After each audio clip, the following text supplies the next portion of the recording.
Hello, good afternoon, or noon. My name is Morgan and bid you welcome back to Phoenix, Wright. We are a bit into Edgeworth's trial. Or we did the first day investigation, so we're getting started on the trial itself. Hello, Otis. Please go lay down. So, unfortunately, it's been a week, which means I don't remember anything. Let's do our best. Wait a minute. Oh, no.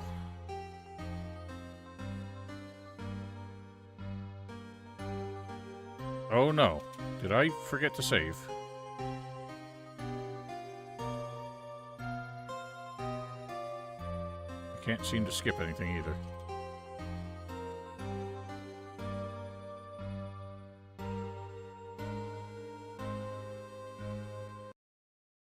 What? Merry Christmas, you filthy animal. I hope I didn't forget to save, otherwise this is going to be very annoying. Did I just load the wrong profile?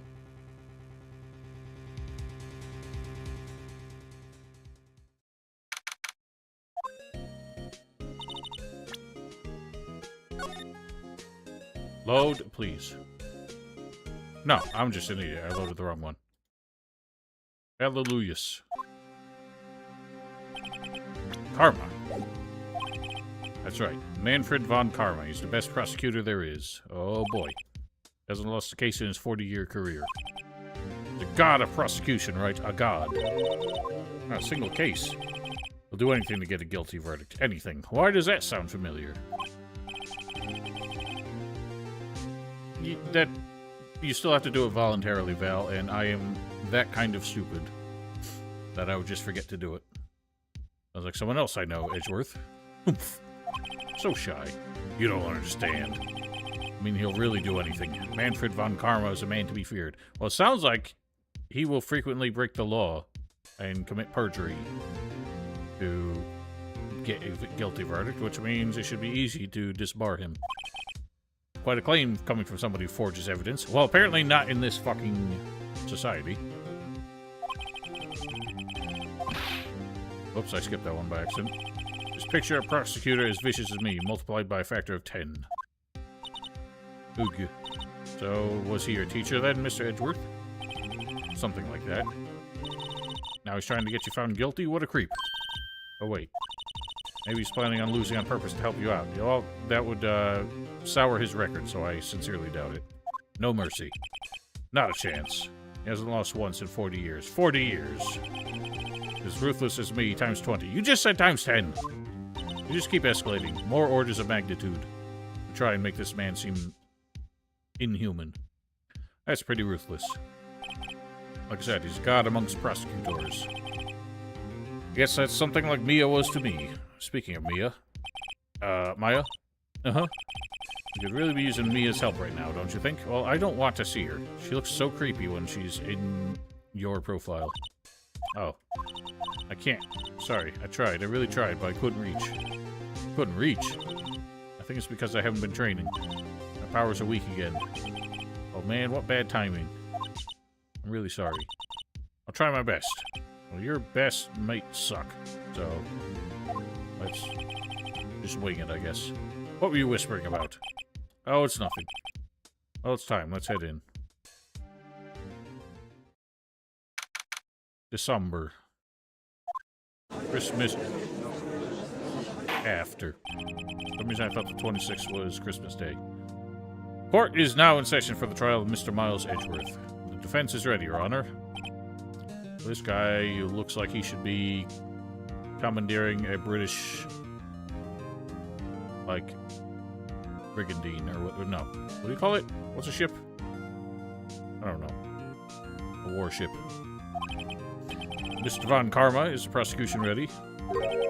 Fool. You seriously think that I would stand here if I were not completely prepared? Right, my apologies. Judge, you are the final authority on all this. You can tell this man to eat shit if he disrespects you. Even got the judge scared. Very well, your opening statement, please. Decisive evidence. A decisive witness. What else could possibly be required? Nothing, of course. That should be fine. Prosecution may call his first witness. For some reason, we don't refer to Boxing Day at all in the States. It just isn't a thing. What's with this guy? Is he royalty or something? How am I supposed to fight against this? Call the detective in charge of this case, Detective Dick Gumshoe. Okay, Gumshoe's first. Let's see how this goes. I don't think it is. It's from Britain.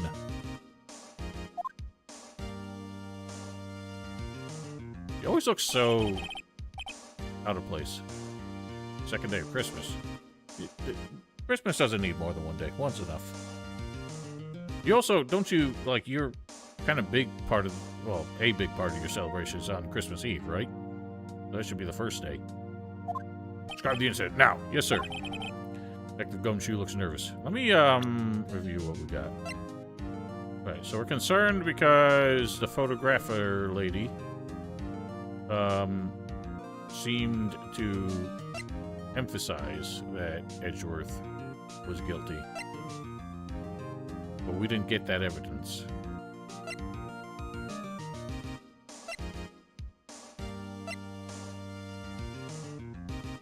I don't remember why this mattered. This is... Oh yeah, Misty Fey. It says right there. Okay, I'm not sure how we're gonna handle this. Please take a look at the map. Okay. Murder happened late Christmas Eve around midnight. There was one boat in the very middle of the lake. There were two men on the boat. Now, there happened to be a woman camping here on the edge of the lake. 12:10, she heard 2 pistol shots. Why do I feel like... When we entered this area, I remember, like, we had the choice of going to the camping site or the boat rental from here. Even though we have to pass the boat rental to get there. So I feel like it would have to be, like, 1, 2, and then you could go there, but whatever. Not relevant. Then the boat started to move. Zoop. Went towards the boat rental shop.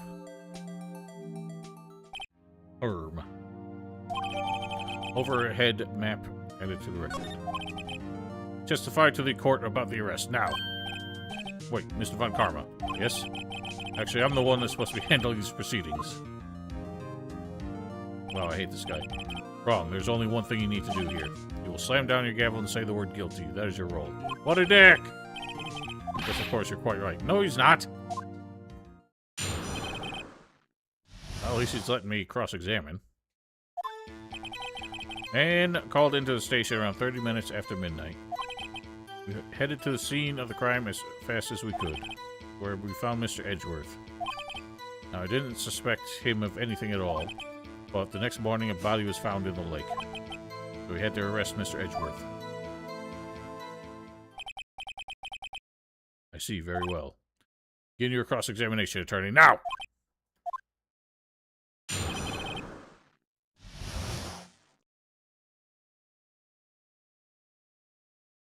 His eyebrows are just amusing to watch.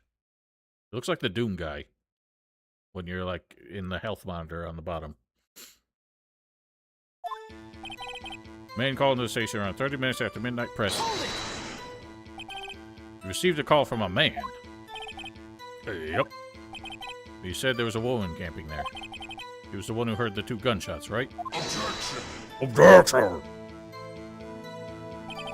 That woman and the man who called in the report are 2 different people, obviously. Different people? There are 2 witnesses. Well, Phoenix is an idiot. I was just... Like, I don't know what he's gonna ask. I don't like that this man makes me feel like an idiot. Their testimonies were quite similar, however. Oh, this man sounds like he's got an orange stuck in his throat, and he's just trying to hark it out. Today, I summoned the woman who was camping. The woman who was camping. A lot of heart. A lot of fart. What happened next, detective? Head to the scene of the crime as fast as we could. How long was it between receiving the report and your arrival at the lake? I'd say it was about 3 minutes. It's pretty fast. Our motto for the month is get there quick. Objection! Detective, you will refrain from casually revealing department secrets. How's that a secret? Yes, sir. Sorry, sir. I look forward to your next year's salary review. What? Why are you prosecutors responsible for detective salaries? That makes no sense.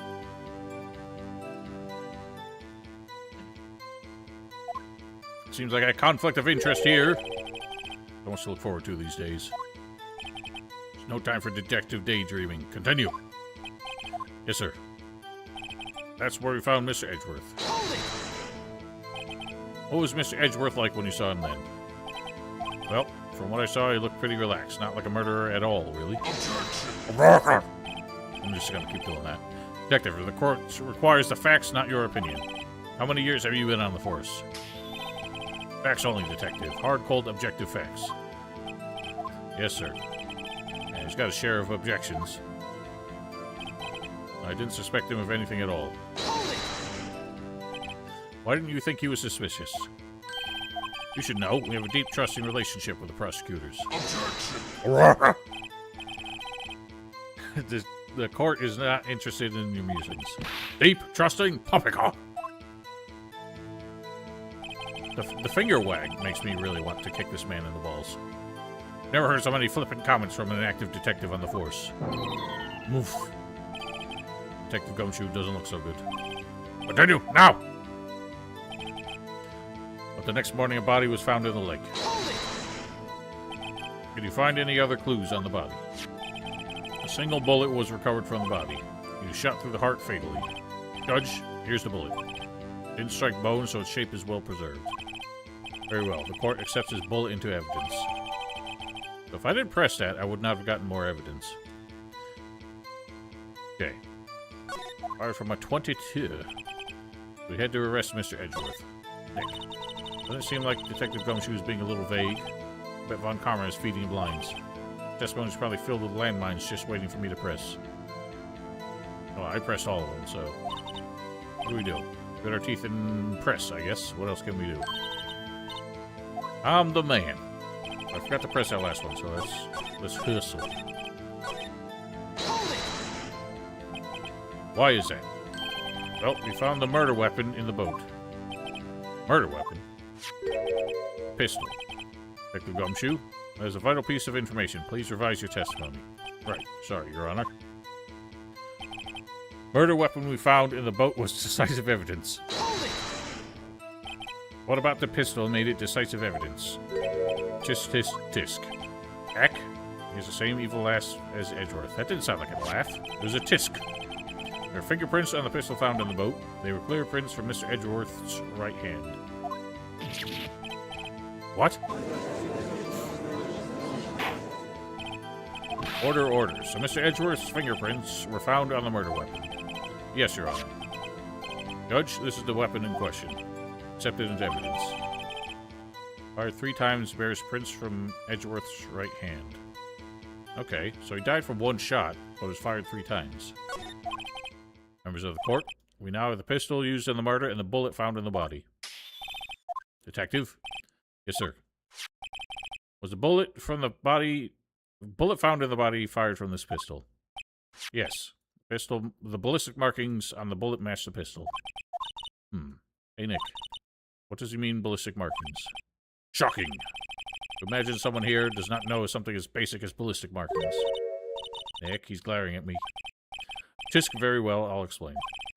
Actually, Judge, you do it. Yeah, me? Ballistic markings are like the fingerprints of a gun. The barrel leaves distinctive marks on each bullet it fires. You examine these ballistic fingerprints to see which gun fired the shot. I feel like ballistic evidence is not as credible, or not considered as credible anymore. Quite accurate. And that disagrees with what I just said, but this game is like 25 years old, so... Indeed.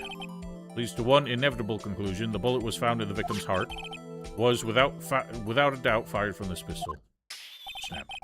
This pistol, which, as you may recall, was covered in the defendant's own fingerprints. Order, order. Order, order. This is bad. Makes it look like Edgeworth did it. Well, Judge, I'd say it's almost decisive, yes. I'll say I could declare a verdict at this point. However,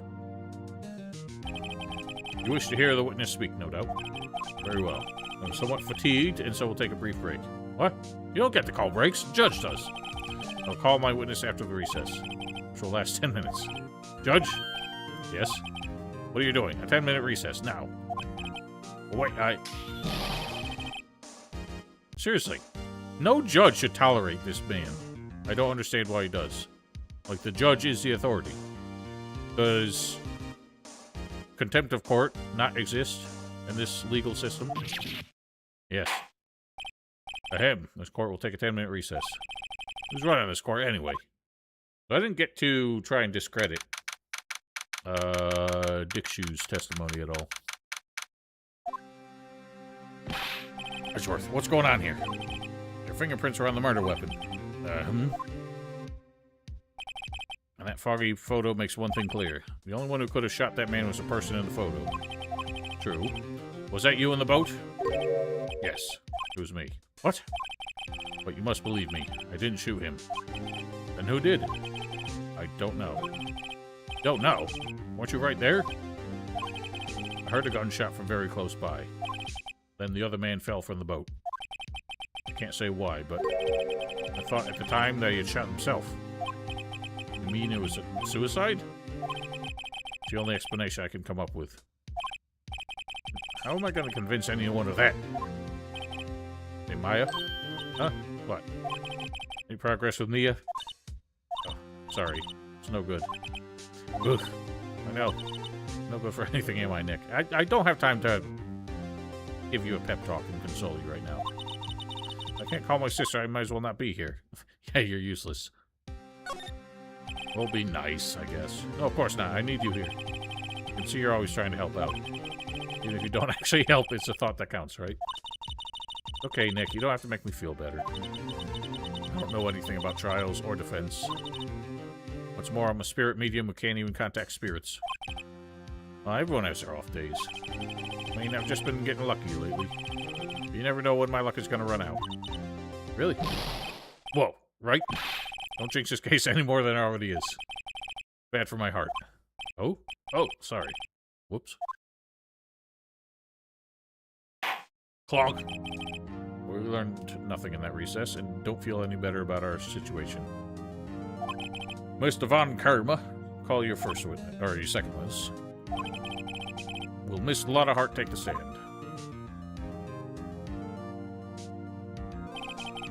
Lottahart, you are a research student at a university. That I am. Good. Begin by telling us what you saw the night of the incident. Don't add anything trivial or subjective. Understand? Y'all need to learn some manners. Understand? Yeah, I understand. Very well. Your testimony, please. Well, hopefully she turns into like a hostile witness. Because she's not willing to put up with this douche. So my eyes are like really glassy for some reason. She does not. She does not. It's Christmas Eve, just... Oh, wait. For some reason I read your last comment again. Thinking it was referring to her. Anyway. Christmas Eve around midnight, I reckon. I was in my car. Heard this bang, bang, come up from the lake. When I looked out the window, I saw two gents in a boat. Then there was another bang. Wasn't nary a thing on the lake but that boat. So there were two shots fired that she heard. But apparently the gun was fired 3 times. But the man was only hit once. Huh? Judge, she happened to take a photo of the incident. This is that photo, accepted as evidence. Well, this is a surprise. Looks like the very moment of the murder. Hang on, this is the same photo. She got some big old shoes. Order! I will remove people from this courtroom if I do not have order immediately. As the witness testified, she looked at the lake when she heard the shot. There were no other boats on that lake. So the man in the boat with the victim must have been the one who shot him. Yes, it was defendant Miles Edgeworth. Order, order, order. I will have order. Well, Judge, the evidence is decisive. I have very little doubt about this case. Well, give me my cross-examination. Huh? Very well, the court finds a defendant objection. Wait, Your Honor. I haven't cross-examined the witness yet. Cross-examination? We have photographic proof. What question can there possibly be? This photo is worth 1,000 words, and they all read guilty. You lose. Or, you claim to have found a contradiction in her testimony. Very well. If you have to, you may cross-examine the witness. You'll only flounder and ask meaningless questions. You'll fail to find anything. And we'll have you held in... Contempt of court does not exist, apparently! So don't you dare try and pull that shit. Nick, contempt? Contempt of court, you know? I guess I understand. Well, what are you gonna do? You really think there was a contradiction with the facts in her testimony? I think so. She said 2 shots, but the gun was fired 3 times. We know that. And there's only 1 bullet wound. I guess we could say the first shot missed. I think I noticed one little thing. Oh, I'm impressed, Nick. I didn't notice anything. Right, let's take him on. Got a bad feeling about this. Bonk! I understand. I will cross-examine the witness. Tisk, very well. I pray for your sake this isn't a waste of time. I don't know if they're gonna punish me for pressing. I don't feel like they ever did. But there were times where I pressed something and things changed, and I feel like I wasn't allowed to continue the cross-examination. But that may have just been a contextual thing. Christmas Eve after midnight, I reckon. I was in my car, I heard this bang from the lake. I looked out the window, I saw 2 gents in a boat. And there was another bang. There's an area on a thing but that boat. Weren't any contradictions there? Yes, there were. Sorry, Nick, if only my sister were here. Maya's really taking this hard. I think there was. I just don't know how to present it. I'm gonna press, I guess. Just after midnight, you say. In other words, it was no longer Christmas Eve, but Christmas Day. Huh? Yeah, well, yes. I know you want to find contradictions, but really. Am I gonna get punished for this? I'm gonna save just in case. Hope not.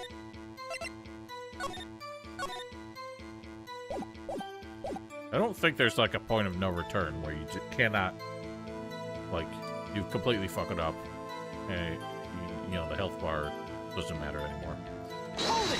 So far, the health bar hasn't been going down. Were you camping there? Why were you camping there anyway? I'm a research student at my university. I was taking pictures to use in my research. What research? This all sounds suspicious. Miss Hart, could you be more specific about your research? What does the witness's motive in camping by the lake have to do with this case? Answer is nothing. I object to this line of questioning. Objection's just... What? Wait, now, I'm the one who says that. Well, then say it already. Objection sustained. Go to hell, Judge! I'm tired of this absolute wimp of a bitch of a judge. Where does bang come out from the lake? So you weren't looking at the lake at that time? Nope. I looked after I heard that noise. She said that already. I asked you to find contradictions, not leisurely chat with a witness. I'm allowed to ask the questions I want, as long as it's not badgering or leading questions or anything like that. It's just requests for clarification. Irk. I looked out the window. I saw 2 gents in a boat. Thunk! Could you clearly see the 2 men? Just look at the picture. Clear enough for you? No, it really isn't. Uh-oh. It really isn't. Wait a second. I wasn't asking you about the photo. I was asking if you saw the 2 men. Yeah, well, of course. The witness has testified that she saw them. There's also a photo. You best look elsewhere for your precious contradictions. He jumped in quick. He's hiding something. Then there's another bang. We were watching the very moment the shot rang out. Oh, yeah, sure. You're asking meaningless questions. Meaningless. Contradictions, Mr. Wright. Not meaningless babble. Von Karma, I think I hate you. Trying to keep me from talking to the witness. To what end? Wasn't nary a thing on the lake but the boat. Are you sure about that? Yeah, sure as a country gal can be. Sounds pretty sure. How come you're so sure? Well, heck, I scanned the whole lake. Scanned the whole lake. Almost sounds like she's more interested in the lake than the boat. Miss Hart, you... Mr. Wright, the witnesses answered the question in full. No need for further questions. Objection sustained. That's what I'm... Sustained? Yes, of course. Okay. Enough. I think we've heard all we need to hear, Mr. Wright. Seems like you are unable to find a contradiction in the testimony worth noting. I disagree. You give me a chance. For your honor. You keep your promise. Mr. Wright, I'm afraid that will have to penalize any further outbursts by holding you in contempt of court. If that happens, you will have to leave the courtroom immediately. Understood? Uh-huh. Nick, a lot of testimony is fishy, Nick. Real fishy. I know what you mean. But I can't say anything. What can I do? I believe we've covered the evidence sufficiently to make a decision. Pass your judgment. Mr. Miles Edgeworth, please take the stand. Who's holding? Who said that? Who's that? It was me. Maya. Is something wrong? Do you need to use the facilities? No, I do not. A lot of heart. Your testimony stinks. It's unclear whether you're actually looking at the lake. Highly doubtful that you actually saw Mr. Edgeworth. Tell us the truth. It's a matter of life or death. Lara, did you really clearly see Mr. Edgeworth that night? Did you see him fire the pistol? You will stand down. The court does not acknowledge this defense's outburst. Answer me, Lara. What's the big idea, treating me like some kind of criminal? I saw him, I swear it. It was I saw Edgeworth. Enough. Judge, declare the defense in contempt of court. Yes, of course. I'm sorry, but you were warned. Guard, escort Mr. Wright out of the courtroom. He's in contempt of court and must leave. I did not contempt nobody. No. No! What happened? Wait. I was the one who made the outburst, Your Honor. Nick is innocent. Ah. What's the difference? All that remains is for the guilty verdict to be declared. Isn't that right, Mr. Phoenix Wright? Phoenix, wrong! Wrong. What? Did you hear what Miss Hart just said? Said she clearly saw Mr. Edgeworth. I was not in the testimony. If it changes her testimony, I have a right to cross-examine her again. I mean, she didn't say it in so many words, but I feel like she... Still really... Alright, enough, Judge. You're in contempt of court. It's too late for wild claims. Judge, sustain my objection. I'm sorry, Mr. Von Karma, but I cannot. What? Miss Lotta Hart has made a new testimony. The defense does have a right to cross-examine her again. Well, he's in contempt of court. No, I am. If you're gonna arrest somebody, arrest me. Very well. Maya Fey, you will leave the courtroom immediately. Nick, I did what I could. You have to do the rest. Good luck. Well, thank you. You helped for once.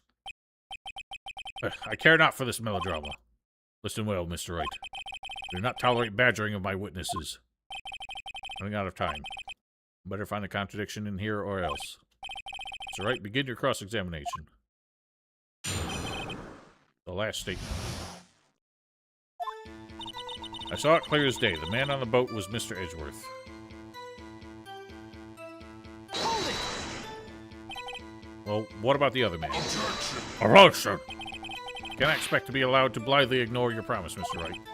Believe you claim there's a contradiction in the witness's testimony. We'll find it, if you can. Mr. Wright, I have to sign your pen. Okay, so that's the first time I've ever been penalized for pressing the statement, which is kind of bullshit. It's a poor mechanic. Damn, that's it? Uh-oh, I don't know if I can find anything in that.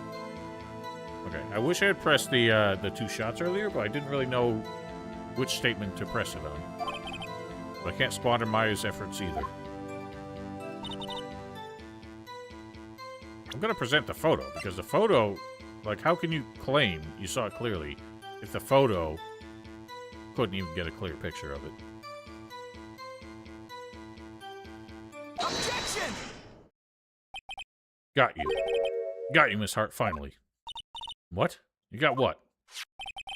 Look at this photograph. Every time I see it, it makes me laugh. Photo I took? The very same. There's something I want you to see in this photo. It's quite clearly visible. The fog, Miss Hart. So this picture was taken with professional, high-quality film, correct? Yet even it could not capture the faces of the men on the boat. Yet you claim you saw Mr. Edgeworth. How? What? What?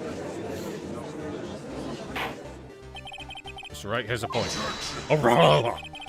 So I told her not to say that in the testimony. Please, you little bitch. Yet now she has said it, Mr. Von Karma. How could you possibly see Mr. Edgeworth? Explain yourself. So that's called coaching a witness. You're telling her to lie, basically. I mean, maybe omitting something from your statement or your testimony is not perjury, but I'm not too sure.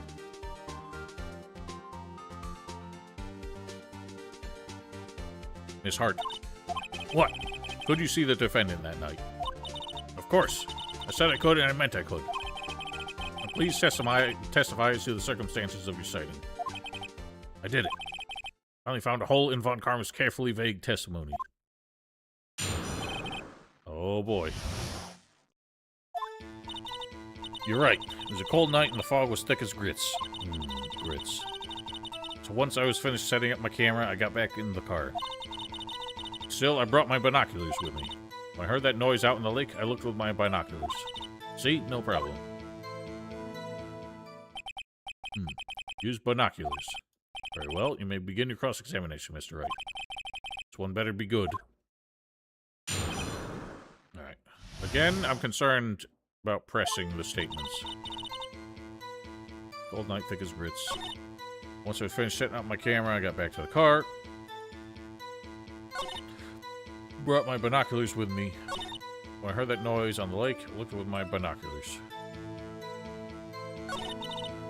Oh. I'm gonna do another save. See if it gives me shit for pressing. If I start losing lawyer hit points, then I'm gonna be pissed. So, how could you see Edgeworth? Just hold your horses for a second. Hasty Yankee types would never find a gal where I'm from. Defensive attorneys have trouble with that as it is. Fuck you, Judge. Nobody loves me. Got back in the car. Your camera. Yeah, it's got an automatic. The issue we're concerned with here is Miss Hart seeing Mr. Edgeworth. Camera has nothing to do with this at all. Objection sustained. Arg. He's not letting her answer any of my questions. Typical. Brought my binoculars. Binoculars? Yeah, binoculars. Yesterday you mentioned that you're out looking for shooting stars, correct? Well, yeah. Wouldn't you need a telescope for that, not binoculars? Okay. I've got doubts about your camera, too. Is that really to take pictures of meteor showers? The camera is irrelevant to this case. You can't say that for certain. Mr. Wright, is the camera really relevant to this case? If you believe it is, you may continue with this line of questioning. But know this. If you find nothing with this, there will be consequences. Well, Mr. Wright, you wish to press further about the camera. Pressing further has never been the wrong answer. I do think she's lying about why she was using it, but I don't know if that matters. I think she was using it to try and catch Gordy. To make it or break it time. The camera is of utmost importance, Your Honor. It is perhaps key to this entire case. Therefore, I'll continue my line of questioning. Wow, maybe I went a little overboard there. Honk. Very well, Miss Hart, you will testify to the court about the camera. Yeah, I hear you. The camera was set up to take pictures of a meteor shower. When I heard that noise out on the lake, I looked with binoculars.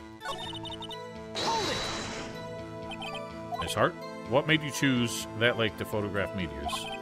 You know the fog gets thick on that lake. It's not very suited to stargazing. Yeah, well, you see, I guess I wasn't thinking too straight. Harder.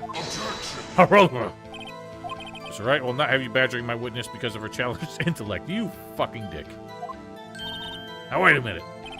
Continue your testimony. You were saying how it was you saw Mr. Edgeworth. Hello, everything sucks. I agree. Hello, Flash64 on the tube. No unnecessary comments, please. Where that noise on the lake, I looked with my binoculars. There was a heavy fog. How would binoculars change that at all? What do you mean? Even binoculars can't see through fog. You say you clearly saw him. I did, yeah. Enough. There's no room for doubt in her testimony. Sounds pretty doubtful to me. I have to find a clear contradiction first. I don't care how many von Karmic objections I get. I want to find a hole in this testimony if it's the last thing I do.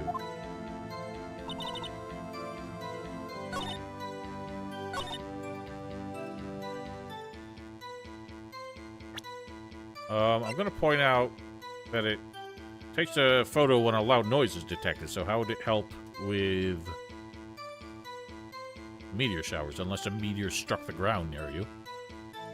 Objection! You're photographing shooting stars? That is a lie. Says who? Says my thumping fucking palms. I saw the camera you set up yesterday. It was pointed directly at the lake. You have to point a camera upwards to take photos of the stars, Miss Hart. Oof. Mr. Wright, what are you driving at? The witness was not at the lake to photograph shooting stars, Your Honor. Well then, what exactly was she photographing? Your Honor, take a look at this. What was Mr. Hart trying to photograph? Mrs. Hart. Miss Hart trying to photograph at the lake? Eddie Gordo. Oops, I pressed the wrong button. Take that! Miss Hart, this is what you were trying to photograph. What's this? A newspaper article? Gordy. Ah, the sightings at Gord Lake. Well, Miss Hart, I never heard of no lake monster. You got proof or something? Let's see you prove that I was down at the lake trying to photograph this Gordy. Why are you so stubborn? Are you just embarrassed about this? I don't think I have proof.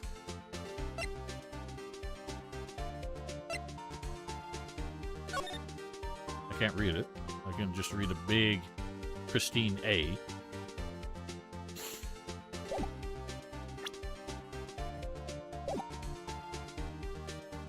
I don't have proof. I don't know if that's the right answer, though. Well, I don't have proof. Bah! Your ineptitude is entertaining, Mr. Wright, but enough is enough. I've had enough of baseless claims made without a hair of evidence to support them. Objection! I re-object. Alright, if that's how you want to play it, I'll show you evidence. Mr. Wright, are you sure about this? I'm sure sick of that smarmy prosecutor putting me down. Or did he just taunt me so I'd get mad and made a mistake? I think he did. You played into him very well. Very well, let's see it, and no joking around this time, please. What is proof that the witness was trying to photograph Gordy the lake monster?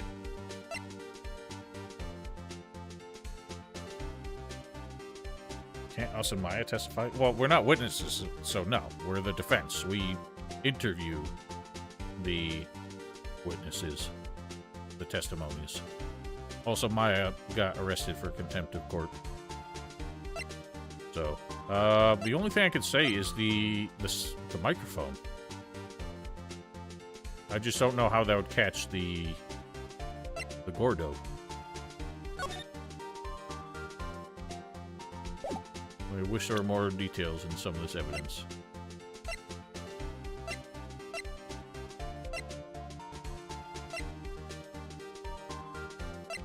I'm just gonna go with this again. Take that! The proof, Mrs. I keep calling her Mr. Hart. Miss Hart is your own camera. Your camera was set to take photos in response to loud noises, correct? Thus this photograph here, taken when the gun fired on the lake. And here, this article about Gordy. According to this article, Gordy made a loud noise when it emerged. See, that's details I didn't have in the evidence.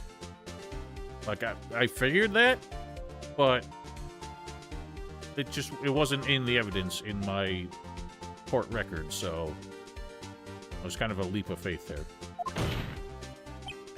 Well, you were trying to photograph Gordy, weren't you? That's why you had set your camera to respond to loud noises. Order, order. See, I too thought it was a little strange. Yeah, sure. Well, Miss Hart, you were camping there to try and take a photo of Gordy, weren't you? Yeah, not bad. Are all you lawyers that smart? So smart, boy, I was down there... So smart, boy, I was down there trying to photograph Gordy. You got me. So what? Huh? That don't change what I saw, does it? Exactly. Well, you just used several precious minutes of our time to prove. There's nothing more than that the witness is an idiot who thinks monsters exist. Hey! But as she so succinctly said, so what? Changes nothing. Not true. You're hiding the whole thing about Gordy for some reason, I know it. But what could it have been? Whatever it is, I'm getting to the bottom of this. Miss Hart, why did you hide the fact that you're searching for Gordy from the court? Please revise your testimony. Right, fine, I'll testify. It won't change nothing, though. I don't understand why she's so determined to be on the prosecution's side. Something will change, it has to. I'm going to spot it. Oh, she seems even more nervous. Actually, I'm not a research student at a university. I'm an investigative photographer. Imagine what a scoop it would be if I got a picture of that monster. That's why I was camping out by the lake. That's all I was hiding. I heard the bang, I looked straight out at that lake. There wasn't much else to look at, so I watched that boat the whole time. I saw a flash near one of the men's hands and heard another gunshot. Looking right at that boat the whole time, crossed my heart and hoped to fry. Mr. Wright, you may cross-examine witness. Witness testimony is unchanged from before. Whether she's a research student or a photographer has no bearing on this case. Snap. There's no need to waste more of our time with another pointless cross-examination. Objection! Objection. Claim the defense's right to cross-examine the witness, Your Honor. Von Karma's up to something, I know it. Doesn't want me to cross-examine her because why? Was there a contradiction? Very well, you may begin the cross-examination. You seem sure of yourself. You must have something in mind. Ah, that would be a first. Haha, very fun. You understand this is your last chance at cross-examining Mr. Wright? I would say, as many testimonies as she makes, I have the right to cross-examine them. So, if she's going to keep changing her testimony, I have the right to keep going. All y'all can eat my dick. If there is no problem with the testimony this time, we will let the witness leave. I'll announce my verdict at that time, Mr. Wright. Understood? Yes, Your Honor. I'm going to save again because I don't know how they're going to deal with me pressing questions. Hold it! And what manner of person are you? I'm not sure I'm highfalutin enough to be called a manner of anything. Okay. Investigative photographer. An investigative photographer. Yep, you get your photo and sell it to the press. It's that kind of business. Hey, I was taking pictures at my sister's graduation last year, and guess what? What? There's a UFO? Oh, UFO. Just hanging hanging in the sky. A UFO. You know, unidentified flying object. A UFO. I think they're... Like, people really into that shit insist that you call it an UFO, if anything. Otis, out! Why are you just sitting under my desk? So I had a sort of revelation. I knew I should become an investigative photographer.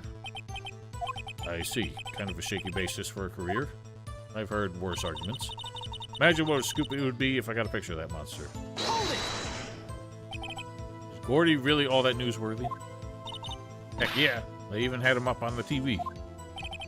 Not sure that appearing on the local news Rumor of the Month segment qualifies. Last month's segment was Bigfoot sighted on Acorn Hill, I believe. Hey, they also had a picture of him in the newspaper, for real. It's alright, this is one fight I do not believe you can win. Let's keep moving, shall we? Yes, Your Honor. I was camping out by the lake. Hold it! That's why you put an automatic sensor on your camera. Yep, borrowed it from a university professor. Analyzes every sound it picks up, and when it gets a bang, snaps a shot. Yep, so how many pictures has it taken so far? The only time the camera triggered was that night. That's all I was hiding. Hold it! I think it's time you told us why you felt you had to hide your true purpose at the lake. Heck, if word got out what I was up to, the lake would be swarming with competitors. Competitors? Yeah, second-rate shutterbugs trying to steal my scoop. Ah, is that the only reason you were hiding the truth? Well, actually... Objection! Mr. Wright, I'll not have you asking questions with no relevance to this case. Well, it sounded like she was hiding more. I think the truth is what needs to be heard, whether or not it helps anything. Every save on camera. I know you just told her to keep quiet. God, my throat is fucking up again. When I heard the bang, I looked right out at that lake. Oops. Exactly what sort of sound was it? Well, I never heard one before, so I can't say for sure, but it sounded like a gunshot. A lot sharper than I would have expected.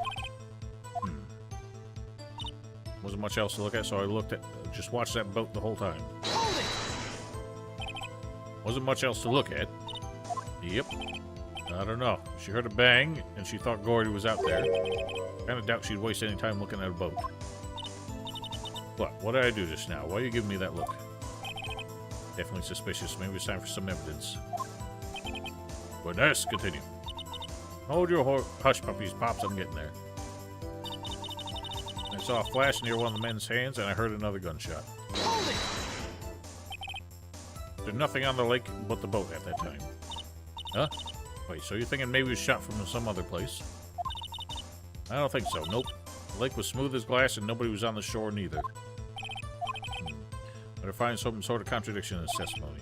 Won't be able to beat Von Karma any other way. There has to be something. So this is what we're questioning.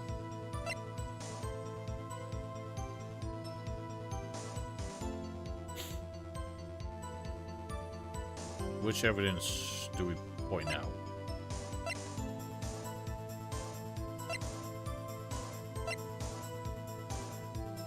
This one, maybe? Objection! Miss Hart, were you really looking at that boat? What's with you? Of course I was looking at it. The only thing out there. Any normal person would be looking at it. I agree, any normal person would. But you are far from normal. What? Y'all want to step over here and say that? You were camping at the lake to take a picture of Gordy. Think about it. What would you do if you heard a loud noise? You'd be scanning the lake for any sign of Gordy, that's what. You wouldn't give the boat a second thought. Order. Continue, Mr. Wright. You testified that you were watching the boat through binoculars. However, you wouldn't need binoculars to watch that boat. I mean, it would help you get a closer look. You needed them to search for Gordy, and that's what you were doing. Well, now that y'all mention it, I did sort of take my binoculars and scan the lake a bit. I mean, Gordy might be out there and all. Miss Hart, are you saying you were not watching that boat then?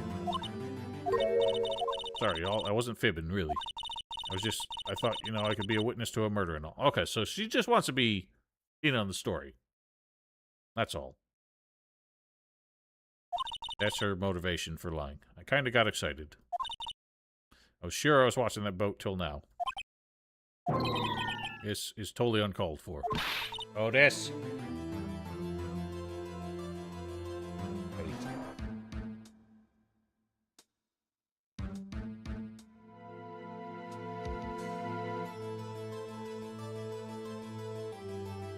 But hey, you got the photograph, you got proof. Still, we can't see who's shooting who in this. Right. That's why I took this photo and... Objection! Witness, that's enough. Had a long day. Shut your pie hole. Shut my what? What was she going to say? Took the photo and what? Wait a second. Even had a photograph to prove it.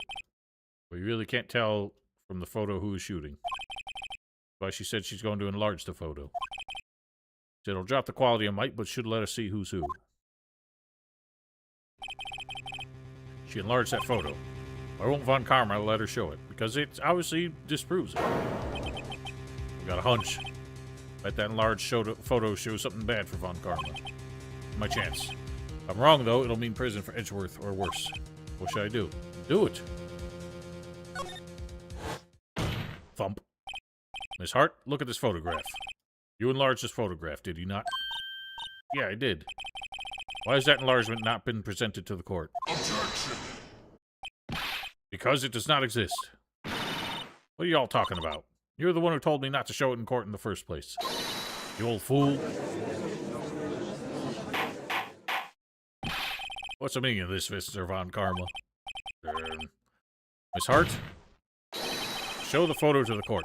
Show us the enlargement. Objection! Prosecution objects to the submission of this evidence. Objection denied.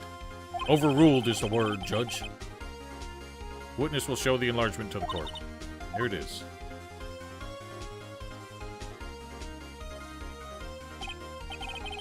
We still cannot see who is firing in this. Could be the defendant, or maybe it's not. Regardless, I'll accept this as evidence. Taken automatically at 12:15. This doesn't even, like, it's not even the same angle. Happy now, Mr. Wright? It has to be something. You asked for the enlargement, you got the enlargement. A little good it has done any of us. That's why I requested she not show it. I suppose this means that the cross-examination is over, obviously. Then I would like to close the cross-examination of Miss Lotta Hart. And none too soon. That was a flagrant waste of my time. Mr. Von Karma, do you have anything to add? Stated everything I needed to when this trial began. Decisive evidence. A decisive witness. What else could possibly be required? Nothing, of course. Then I believe it is time for me to declare my verdict. Wait, it's not supposed to go like this. There has to be a clue in the evidence here somewhere. Edge Wright's right-handed, right? That's the left hand. This is bad. Real bad. What should I do? Bump. Wait, Your Honor, this evidence. Objection! I believe we have spent enough time talking about evidence. Indeed. Heard opinions on every piece of evidence but this enlargement. See no point in retracing our steps. Bad, real bad. What should I do? Insist! Wait, that's just the same thing? What are you doing to me? Huh?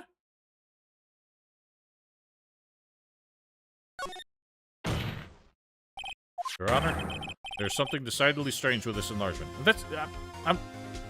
I have other evidence that proves there's something strange here. I'm not objecting to the enlargement. I know. Because I was confused. I want to present the handgun as contradictory evidence. So that's why option 2 made sense to me. But anyway. There's something decidedly strange with this enlargement. What might that be? Mr. Wright, you will show the court what you mean. What about this photo is strange? Okay, here goes nothing. I'll show the judge what's strange about the photo.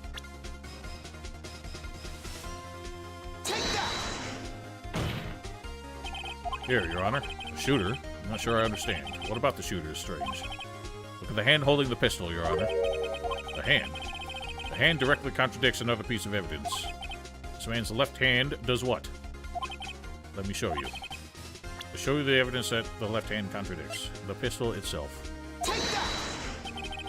The evidence is clear. The man in the photograph is holding that pistol in his left hand. However, the prints on the murder weapon were from Edgeworth's right hand. Ergo, the man shooting the pistol in this photograph is not Mr. Edgeworth. So did the other prints get wiped or just covered up?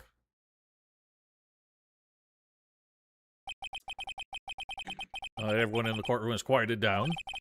I would like to reconvene this court of law. Mr. Wright. Yes, Your Honor. You have given us definitive proof today. We now know it was not Mr. Edgeworth who fired the pistol that night. However, this leaves us with a rather large problem. Mr. Edgeworth didn't do it, then who shot our victim? And also, why were Mr. Edgeworth's prints on the pistol? Precisely. As we have seen, there were no other people on the lake that night. Who but the defendant could have shot the victim? Larry. Fucking Larry. I mean, so hang on. the trigger was definitely pulled and is in his hand, so I don't understand. The only thing I can think is that there's a fight over the pistol.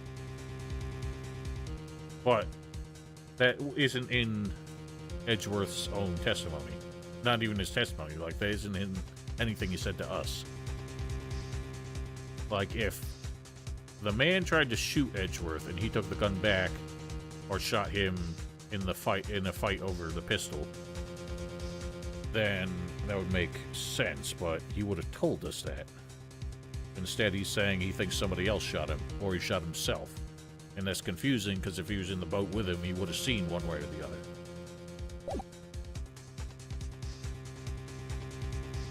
Miss Hart does not make sense. But the only avenue that even feels appropriate here is this one, because Edgeworth at least made that claim himself. Only one explanation remaining. The man who shot the victim was none other than the victim himself. Order, order. So are you saying that the victim committed suicide? Yes, Your Honor. I can think of no other explanation. Indeed, that does seem to be the only remaining option. It doesn't make sense with the photo, though, because the photo clearly showed the trigger being pulled. The muzzle flash. Although that doesn't make sense either, personally, because sound would have made it to the shore slower than the flash. So the camera should not have caught the flash.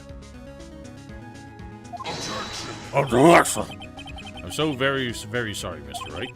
The suicide is out of the question. What? An examination of the victim's wound reveals the distance at which he was shot. The distance? The victim was clearly shot from further than a meter away. Meter? That's 3 feet. A little more than that. There's no way it could have been suicide, unless he's got long fucking arms. Also, nobody shoots themselves in the heart to commit suicide.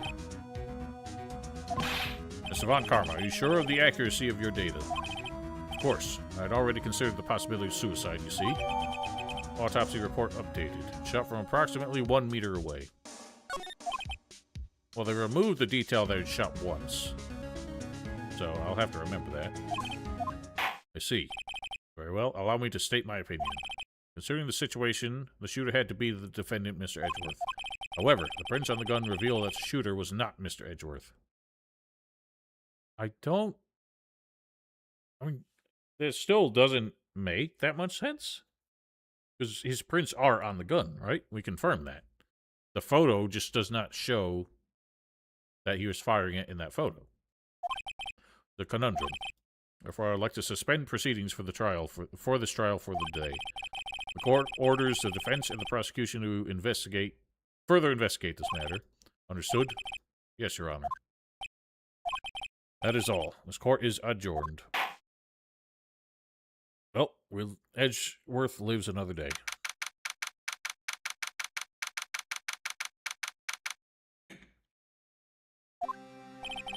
Ooh, that was a close one.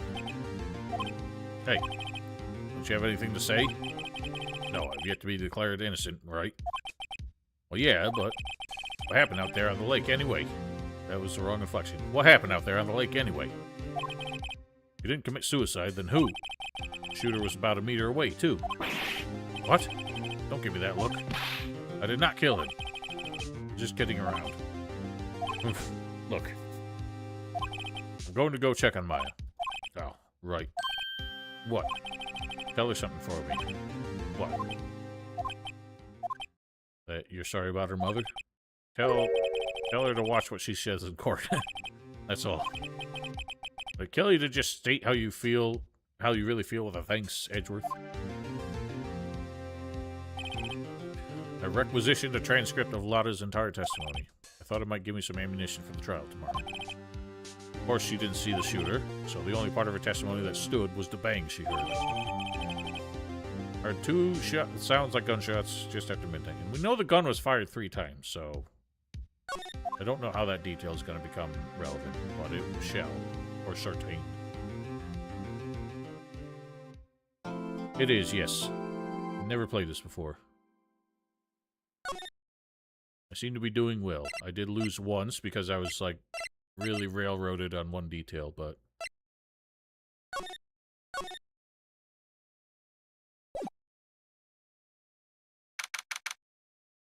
Alright, I'm gonna go use the bathroom real quick. BRB.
Okay.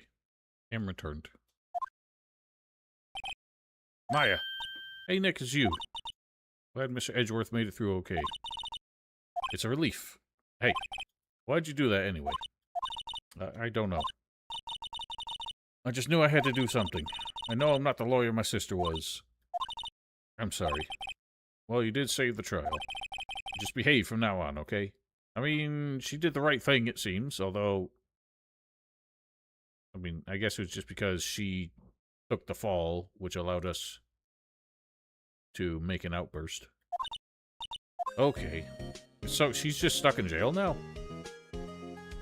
I don't understand why contempt does not apply to, like, anything that fucking Von Karma does.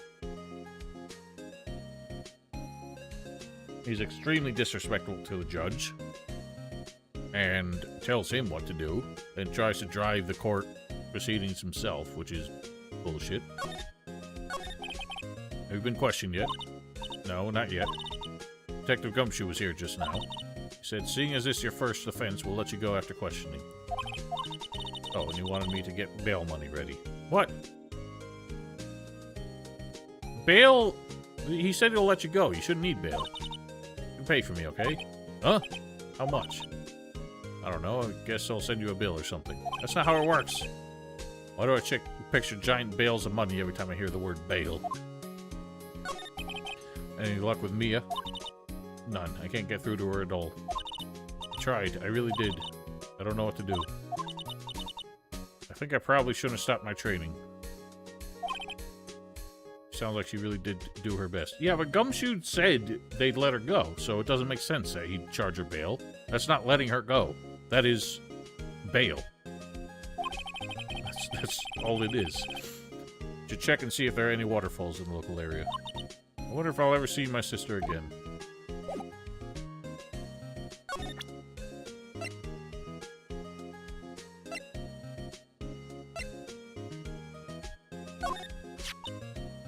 Isn't that the enlarged photo Lotta was talking about? Uh-huh. It's nice and big, but you can't really see the faces any clearer, can you? Indeed. Okay, so I'll probably have nothing to show you. So, what do I do now? I would like to talk to Edgeworth some more. I feel like he could conjure up a few details. I'm not sure what else to do. There are fewer than there were yesterday, but cops are still around the park. Wonder if Detective Gumshoe is here today.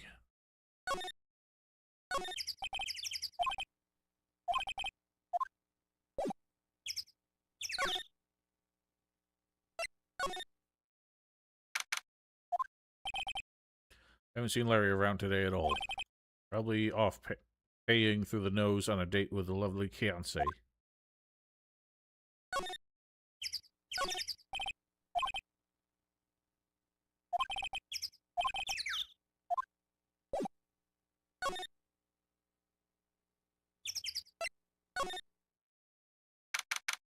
Well, she's still set up here, it seems. Oh, hey, Dick. Hey, Detective Gumshoe. Hey, pal. The trial today at, Yes? What about the trial? I was gonna say good show, but it really wasn't... But it wasn't really all that. They did save Mr. Edgeworth, I guess. Wasn't sure how to thank you, you know? Thanks.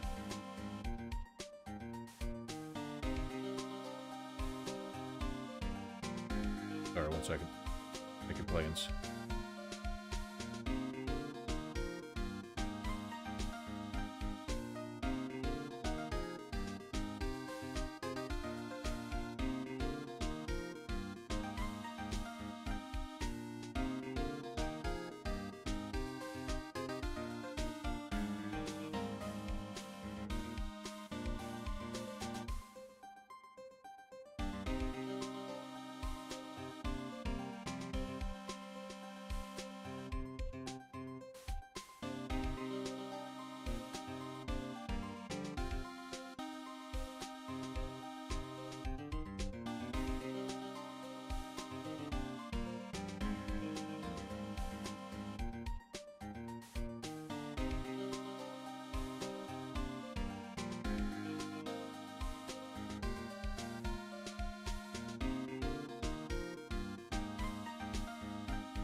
Apologies.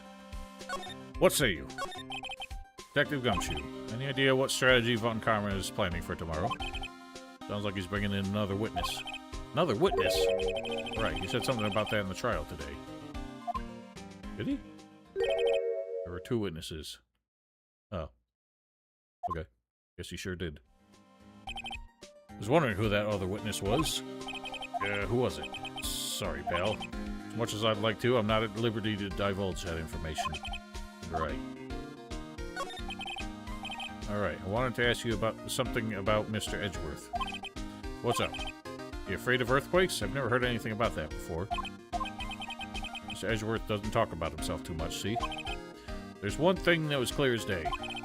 Him hating crime the way he does, and him becoming a prosecutor, and him being scared of earthquakes. It all started with that incident. The DL6 incident? Yep, that's the one. 15 years ago, when he saw his father shot before his very eyes. Still feels the pain now. You can see it in his eyes.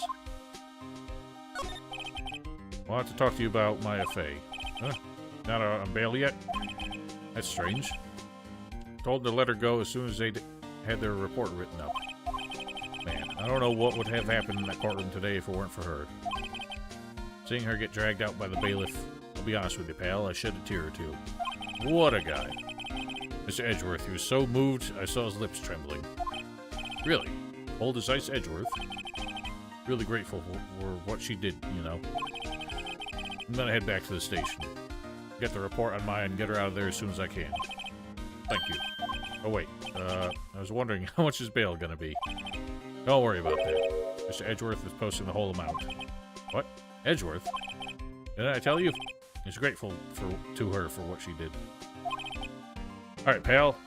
Well, don't forget to go pick her up, okay? Shall do. Maybe I can get Edgeworth to pay this month's rent, too. So is she not... She just left all her stuff here and she's not here anymore? I don't think a lot takes good care of her SUVs. It's covered with dents. Can't believe anybody would drive their car down here. Kinda surprised you're allowed to.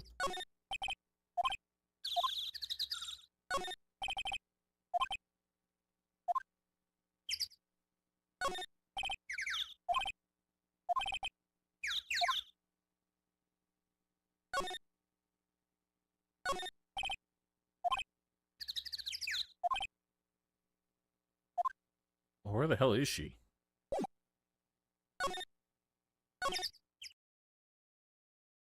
No, he just said that Maya's bailed out and something about DL6 and... I don't think there's anything that helpful. Looks like the boat rental shop is closed today, too.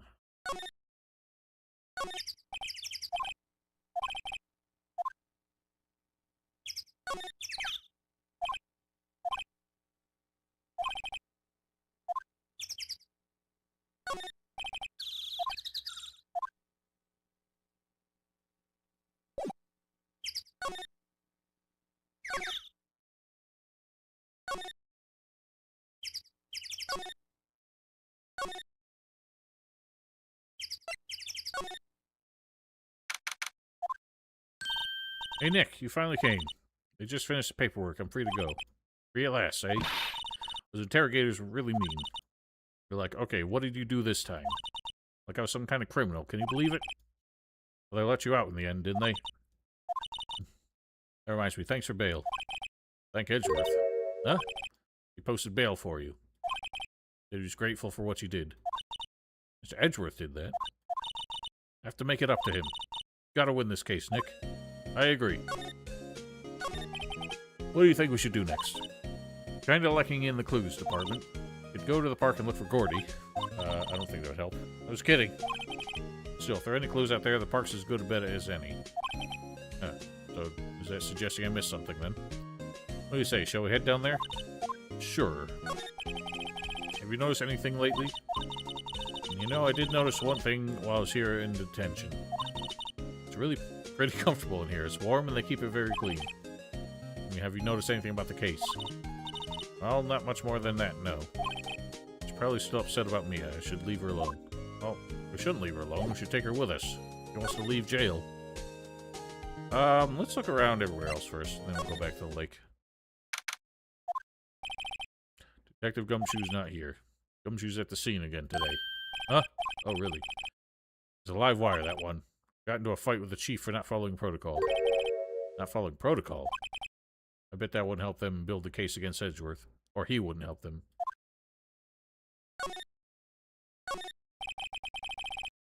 Must be, don't do anything rash. Why jump? You have every reason to live. Jeez, that guy's just practicing for every possibility.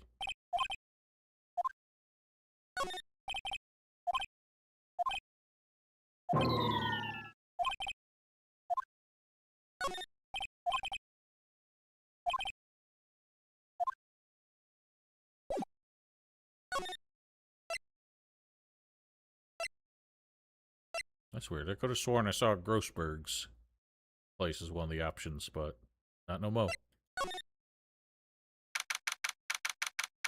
I don't think the food's very good. Aren't many cops around today, are there? Probably back at this precinct working up the case against Edgeworth. Hey, y'all! Hey, it's Lotta. Y'all really did it today. What do we do now? I'm not complaining. See, I did a little thinking, a little self-reflection, you might say. I realized that being a witness is a mighty big responsibility. I just went up there and started blabbing about any old thing that came to mind. So you see, I wanted to make it up to you. Make it up? Explain. What do you mean by making it up to us? Well, you see, actually, I got a bit of information for you. What? Now, Von Karma didn't want me to say nothing about it. What information? Now we're getting to the heart of it. Yeah, I reckon we might be able to do ourselves a little exchange. Exchange? How about I just subpoena your ass? I thought this was to make it up to us. Right.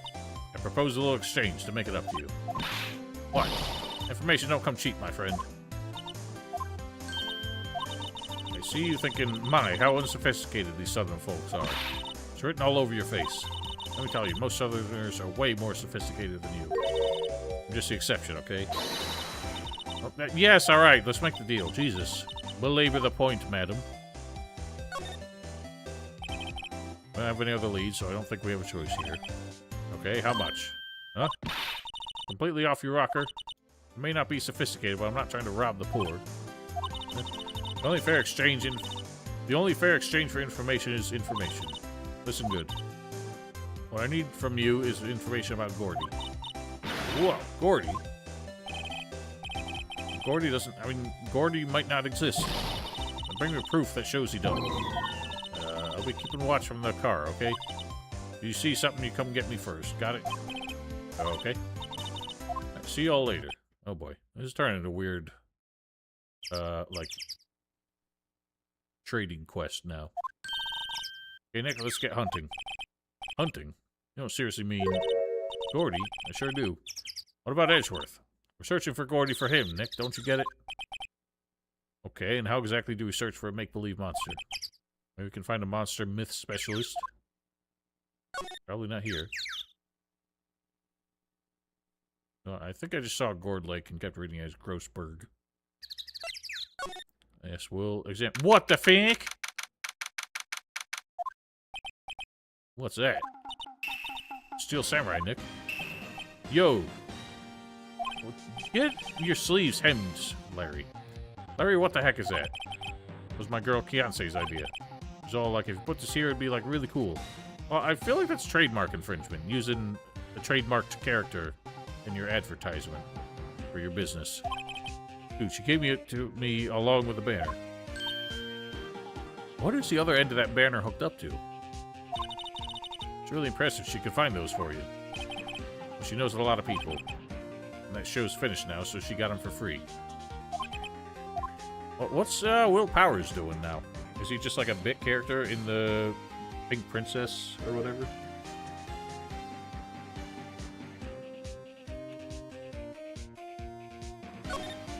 Can you stop with your, like, smirk and your swaying arm?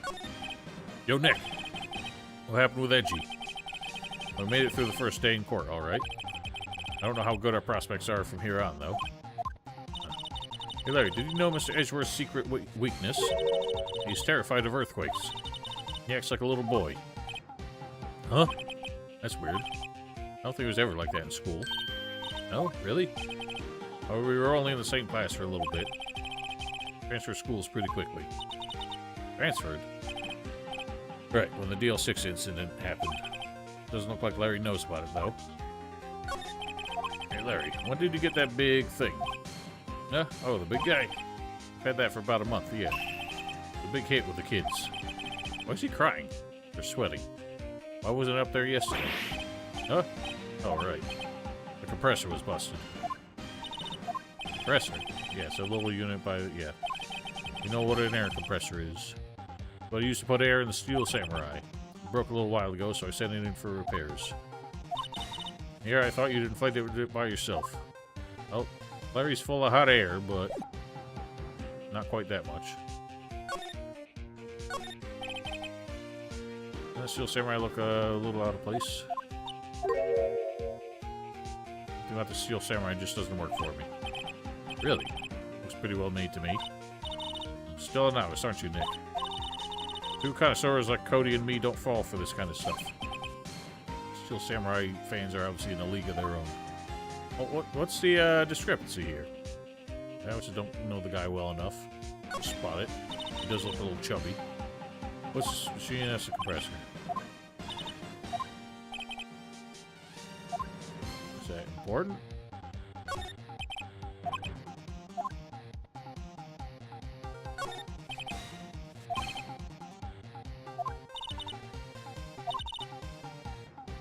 Or the eyeglasses, what?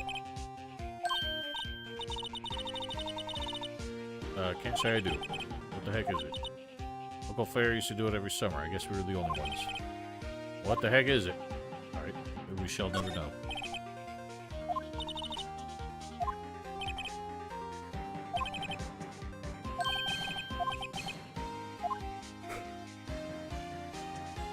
It is funny when Larry gets the, like, super serious expression now and then.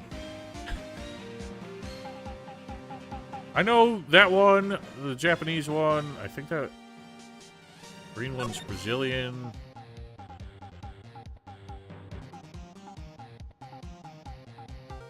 That's somewhere in China, right? I don't know if it's a Chinese flag or a part of China. Obviously, Britain. And that's the whole UK flag. No, that's the Australian flag, right? They got the Southern Cross and the Union Jack. I don't recognize... I mean, I should recognize this one. It looks familiar, but I don't remember. I don't know the green with the red dot. Or the beige bars. Also seen that one before, but I don't know what it is. That's supposed to be Germany? I thought Germany was... Oh, it is. I don't know why I thought Germany was, vertical stripes. Pepsi won in South Korea. Oh. I don't know why I've just never, like, pondered the South Korean flag before. What is this one?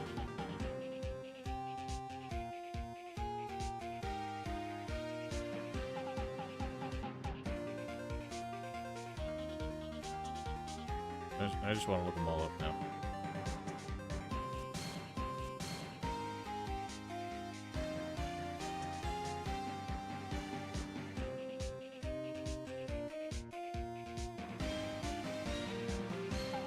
I think that red, white, and blue one is made up.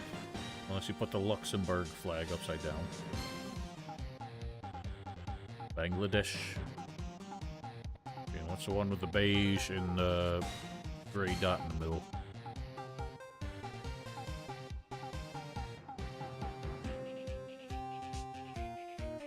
And yeah, the red with the stars is in fact China.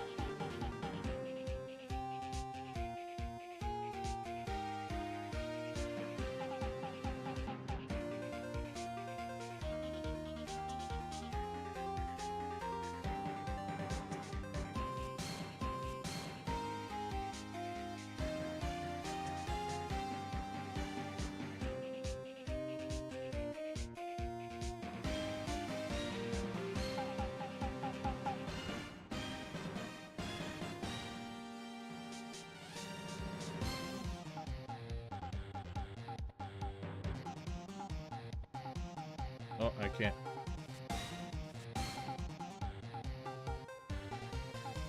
Can't find that one, the beige-ish, orange-ish bars. Whatever, we're moving on. We got better things to do.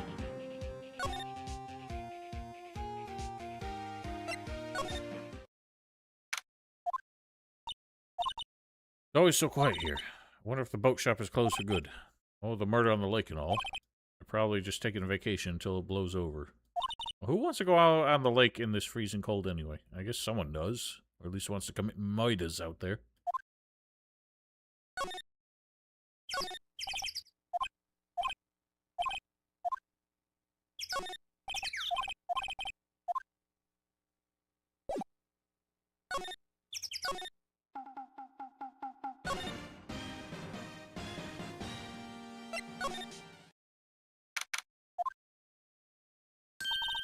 Hey, y'all.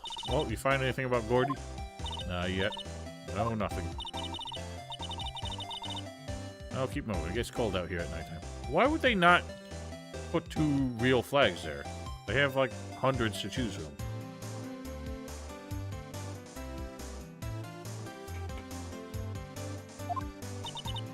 This is a little chilly. I think I have to sneeze. Ah, shoo. No sneezing. Nice. Told y'all no sneezing. They set up the camera to respond to things a little softer than a bang. The trigger on one of Von Karma's finger stamps now. Oh, sorry. Yeah, well, sorry's nice, but what about my film? Well, invest in a digital camera, lady. I'm not paying nobody nothing. I learned something to today's trial, that's for sure. Testifying is serious business. That's why I decided not to talk about that case anymore. Huh? Well, didn't you say you had information about the case? Tell us that, at least. Like I said, trade it for the dirt and Gordy. What are you gonna do if Gordy doesn't exist? Quit being an investigative photographer. What? After all, I only have one photo to my name so far. Was it a good one? You bet. A UFO. Yes, yes. Anyway, if I can't get a career making photo this time around, then that's it. I'll quit and go back to school. Huh? So you really are a university student. Yeah, well, I'm taking a break for a bit. Alright. Wait, why didn't that get checked off?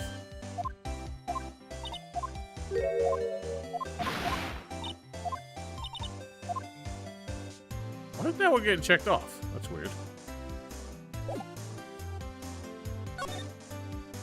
So how do we find this?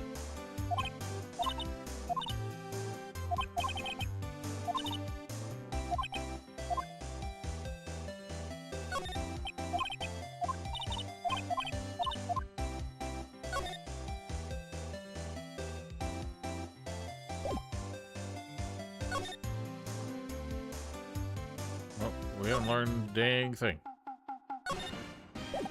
Maybe I ask you? That's a guy that's selling my dogs faster than I could cook them. You think Gordy really exists? I think somebody probably saw something else that they thought was Gordy. But keep selling samurai dogs until the truth's out. Okay.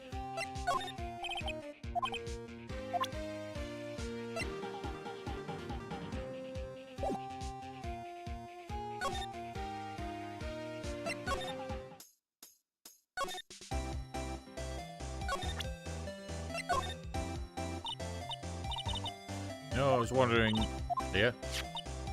What if you get a picture of Gordy and it just turns out like this enlargement did? No, crazy?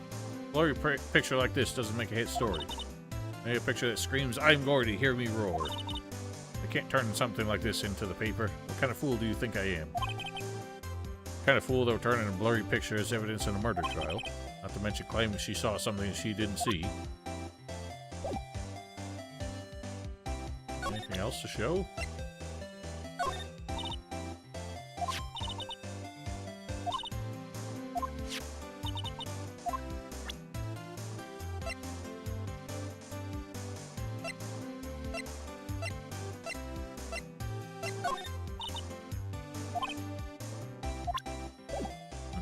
I don't know. what to do then.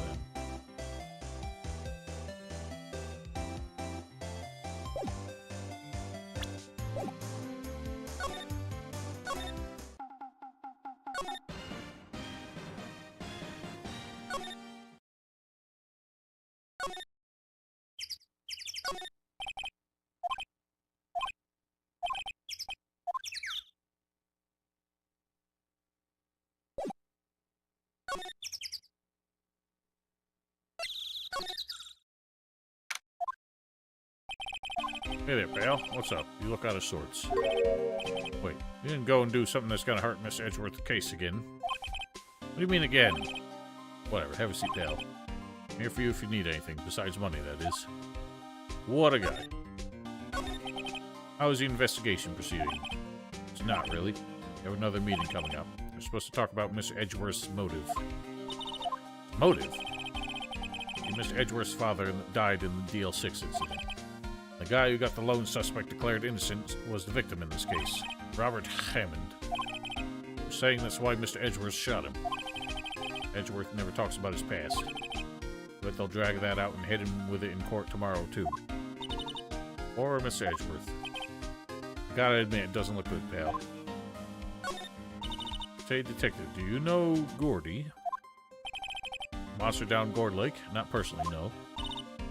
Well, we're looking for it. Huh? Are you out of your minds? You got time to go wild monster hunting? How about doing a little questioning for me, then? Detective Gumshoe's scaring me, Nick. Told Detective Gumshoe about the deal with Lotta. Nick, try telling him sooner next time. Well, you spoke up first. I didn't even get a chance to speak.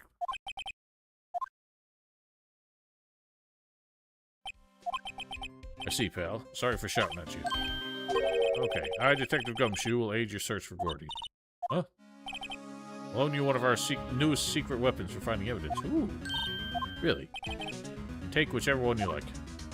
Eh? Give us the goods. Hold on now, everything in due time. First, let me show them to you. They're our best and brightest. Introducing secret weapon number 1. Missile. Is it a dog?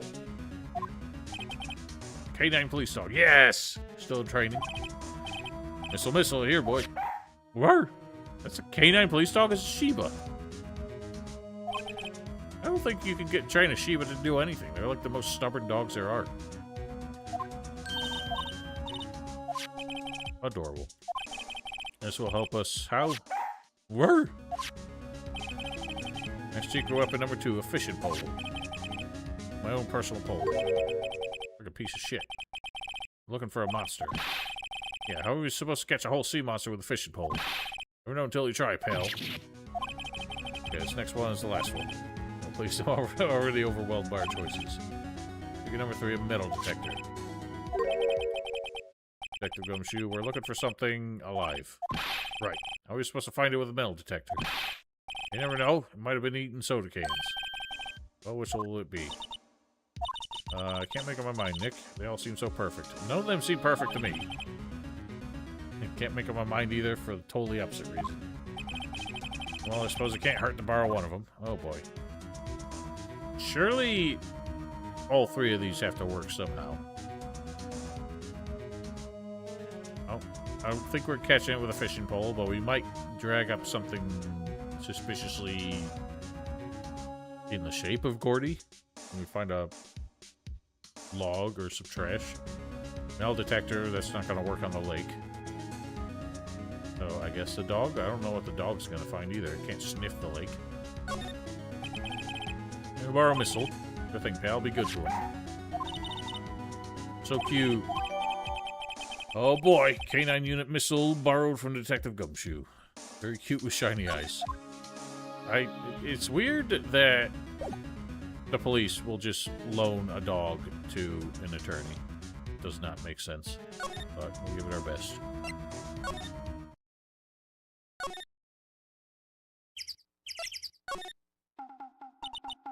Hey, Nick. Missile's been acting strangely.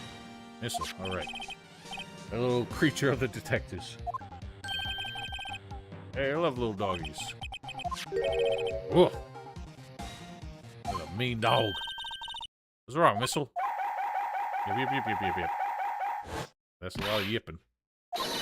Missile! Missile! Oh, he just wants hot dogs, doesn't he? Stop that thing. Cannibal. It's eating my samurai dogs. That is one fat dog. Samurai dogs. Oh, he ate every single one. Sorry, Larry. Sorry, don't pay my bills, Nick. Gonna have to this time. He's the one we won't pay, even though that's the one we're most responsible for.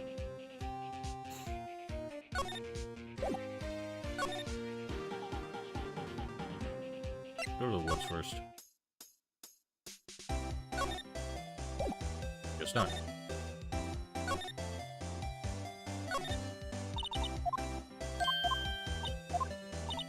I feel like the reason this isn't getting checked off is because contacts will change something.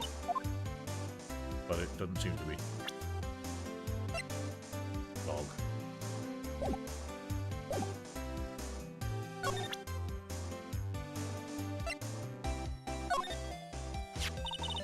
Hey, Lotta. Oh, cute. He yours? He's a canine police dog. His name's Missile. Huh. Canines are the ones that used to sniff things, right? Wonder what Gordy smells like. I haven't thought about that. Yeah, we need, something with Gordy's scent for the dog to follow. What do you say about the dog?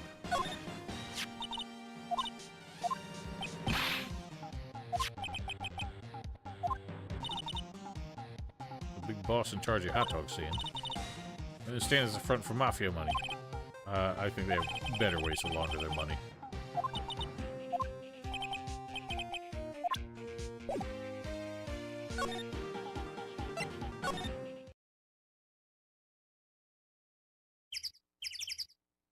I'm pretty sure it was, yes. So what do I do with the dog? Do with the dog on him?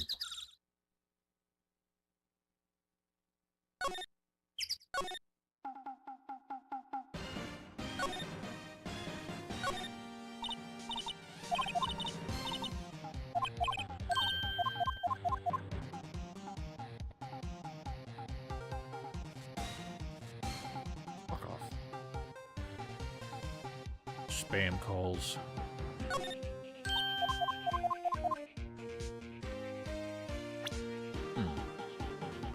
Not seeing much of much.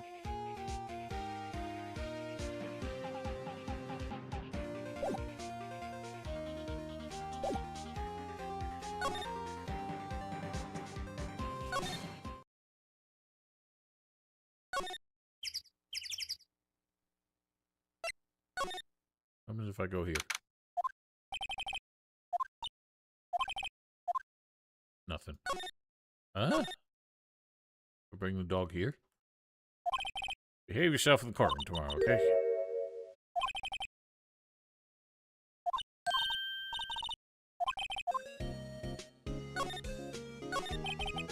What should we do? I think I'll let you decide. Great, thanks.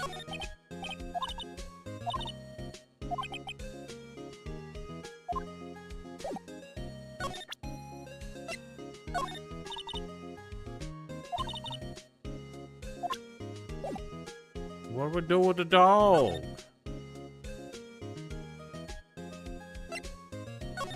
Oh, maybe we just gotta go examine things again. Now that I have dog with me.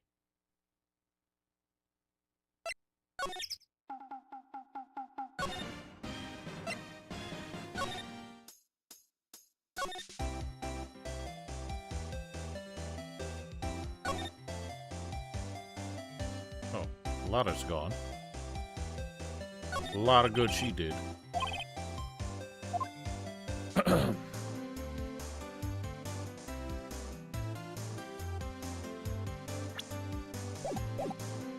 Oh, never mind. There you are.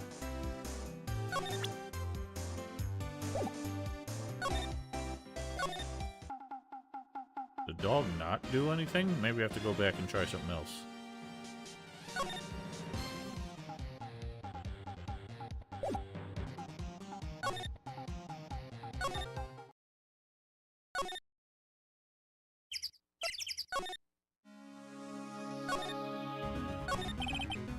Let me borrow one of the other things.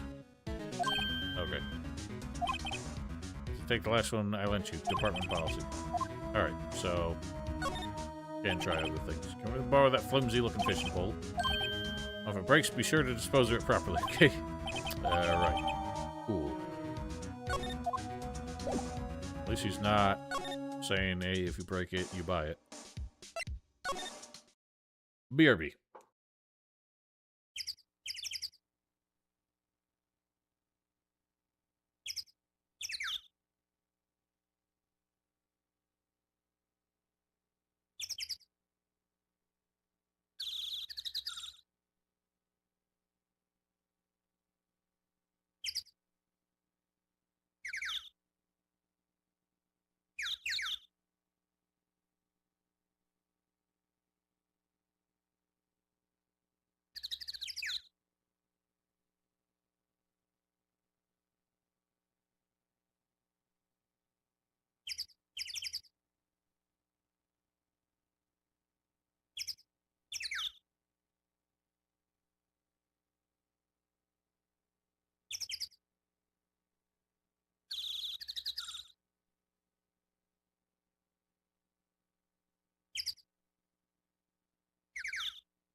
Okay.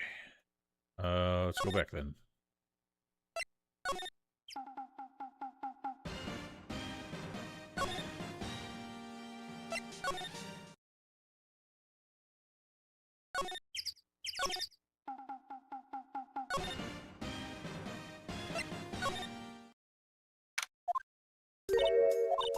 Okay, Nick, this looks like a good spot. Good spot for what? Time to do some fishing. Serious. What are you gonna use for bait? Oh. Yeah, oh. Figured something like this would happen. Should have brought Missile along with us, too. At least then we'd have bait. Eh? Nick? How could you? I'm kidding, I'm kidding. Some jokes are better left untold. That's why I tell Val all the time. Oh, this is a weird profile for you. I never see you do that stance outside of the courtroom. Try not to reel in any empty cans or boots, okay? Unless it's shaped like Gordy. Here we go. Ack! My leg. Nice. You just give yourself a cramp casting a fishing line?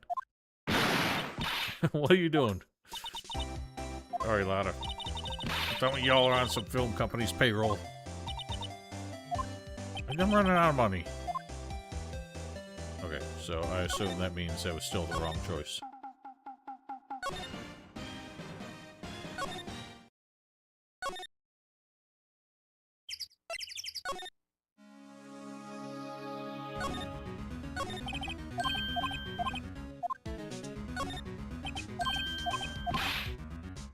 You're hunting for a monster. Anything is possible. Anything.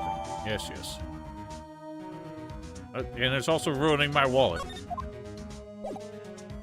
Oh, hey, I got an achievement for that.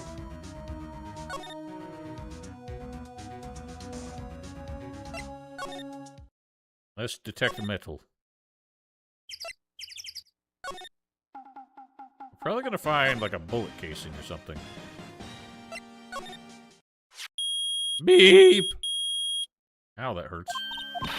It's beeping. The metal detector found something. It's loud enough about it. Whatever it is, it must be in those bushes. Go check it out, Maya. Why do I have to check it out? You're the assistant. Nick, look. Eh?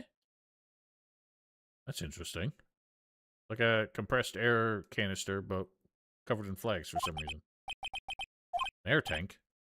Valve looks broken. Oh, it's Gordy. Maya, first of all, why would Gordy be in the bushes?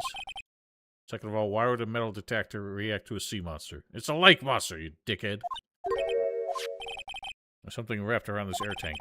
Looks like a string of flags. Might as well take it with us now that we found it. It's heavy. Air tank of dubious value. Is that why his air compressor broke?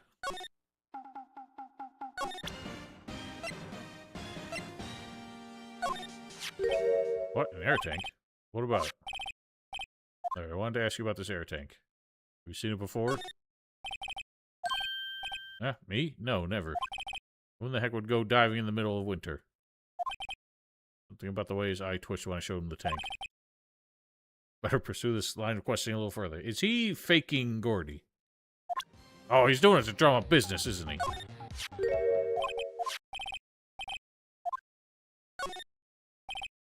Okay, is this air tank yours? Why would I have a thing like that?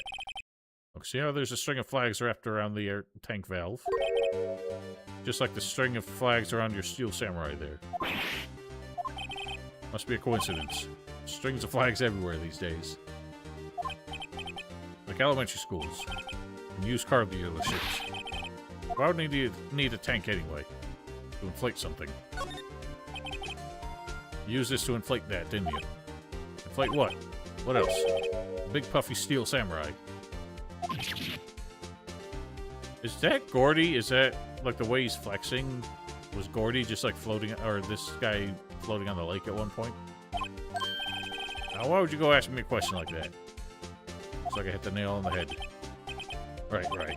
Actually, see, the compressor I always use was on the fritz. But I tried using the tank to inflate it just once. And it didn't go so well. As I suspected. Didn't go so well. Yeah. I think you could be a little more specific. Come on. Look, it's embarrassing, so I don't really want to talk about it. Tell us. Fine, whatever. Like what I said, the compressor was busted. So I took the tank and tried to fill up the samurai with that. And then, bam. Oh.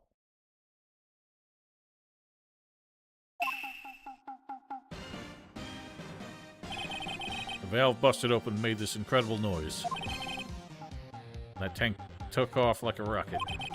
My poor deflated steel samurai with it. What? Off in the Gourd Lake? Sure scared me out of my gourd, that's for sure. Ha! Interesting. So, what do we do with that info?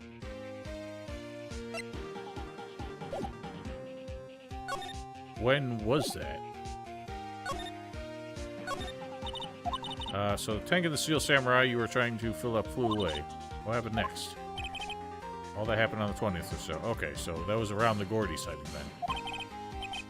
A week ago. As far as I could see, the tank went flying out into the lake. Went out every night in a boat looking for it. I mean, Kyatsu gave me the steel samurai after all. When did you find it? Just the night before last. Flew way out there. Took me 4 whole days to find it. The night before last was the night of the murder. Sorry for not telling you, Nick. Actually, I was here on the night of the murder. You see, I went home before midnight. You didn't know about what happened? No. That's too bad. It's not all bad. Solved one mystery, at least. A mystery? We should go tell her. What exactly did we prove there? That thing made the gunshot sound. Timeline doesn't fit.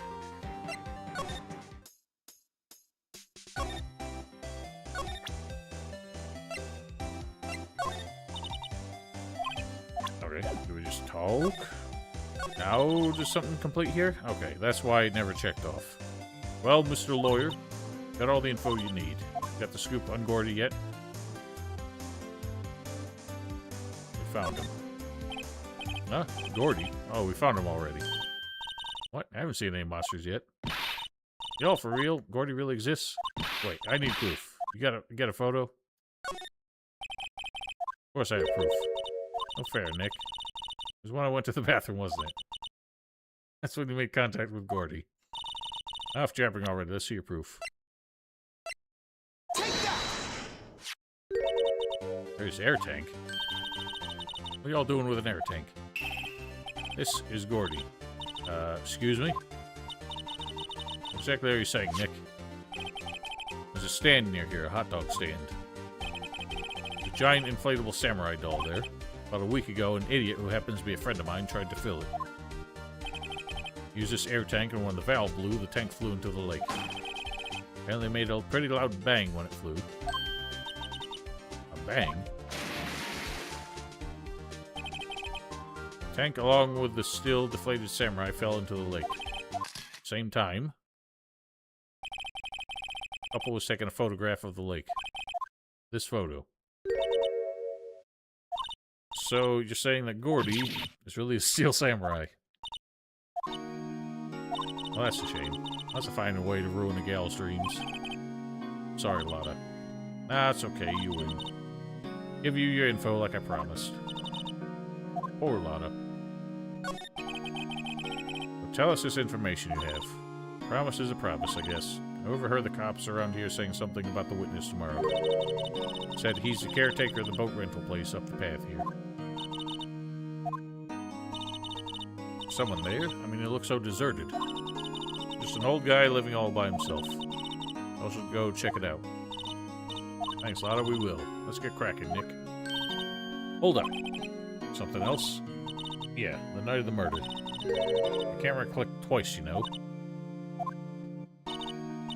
Wait, so you have another photo?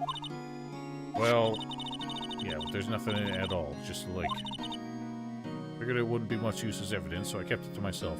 Why was it so important that the air tank made a bang? That sounded that they used a gunshot sound effect for it. That confuses me. But it must be important. Well, might not be helpful at all, but here, take it.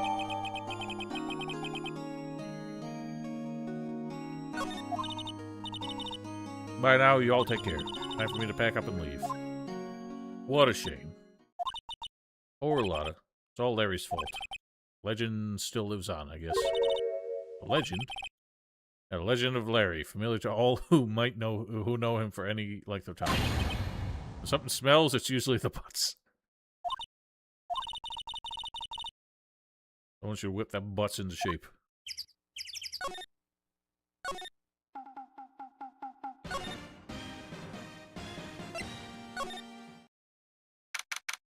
So what are we doing here?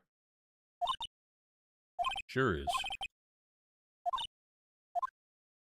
Oh, is the door locked?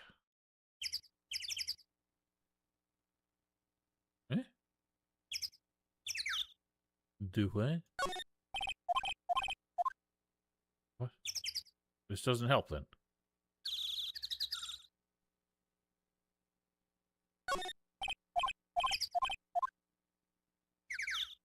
What's the point?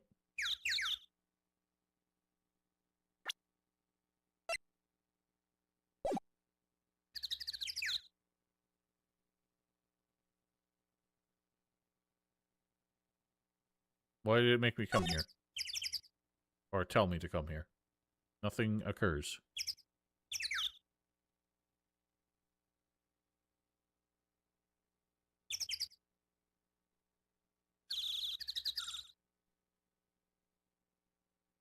But yes, but I can't.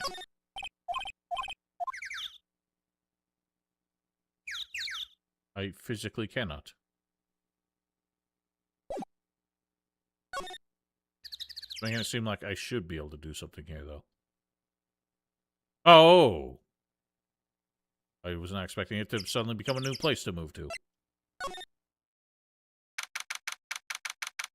Did you spam Musabees on there? What is that? Oh, hello. Meg, that you? Is that Keith with you? Where have you two been? I've been worried sick.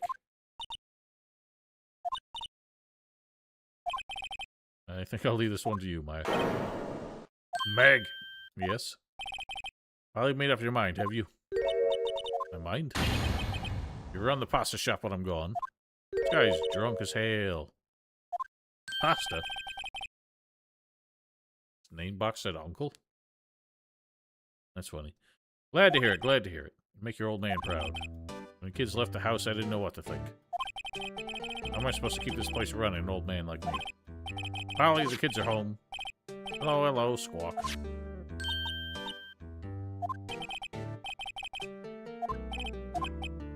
Keith, yes? I'll leave the wet noodle in capable hands, Sonny. What's the wet noodle? Based on the available evidence, I'd say it's the name of his pasta shop.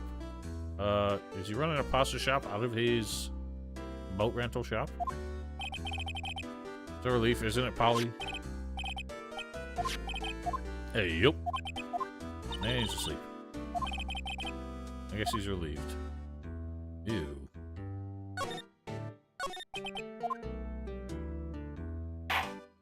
Up. Pasta shop. Hey, yup. Think the wet noodle will live on when I'm gone. My father started it, you know, so that's what makes you two the third generation.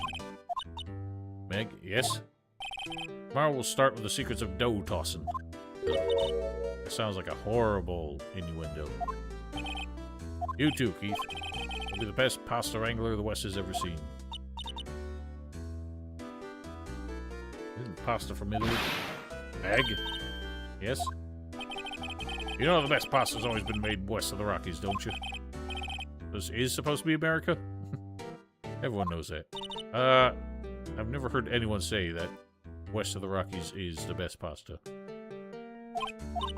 How long do we have to keep up this all in the family charade? Old man must know something about the murder. We're not leaving until we find out what that is.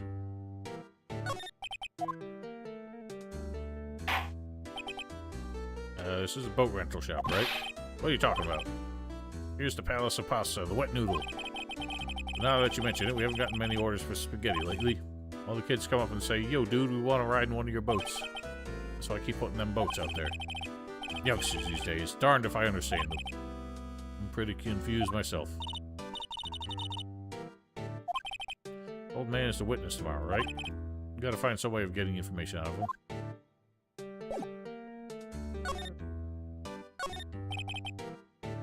Pretty clean. It looks filthy. The bird looks like it shits everywhere, too.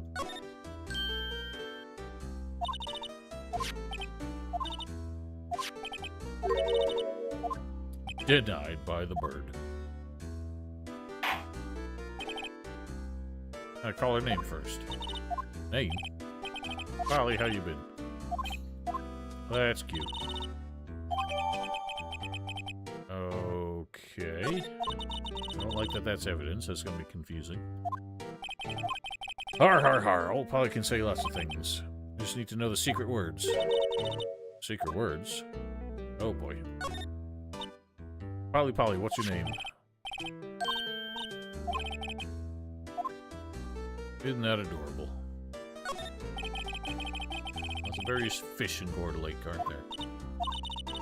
Something's funny, Nick. All these fish are saltwater fish. What an interesting observation. Electric blanket on his table looks warm.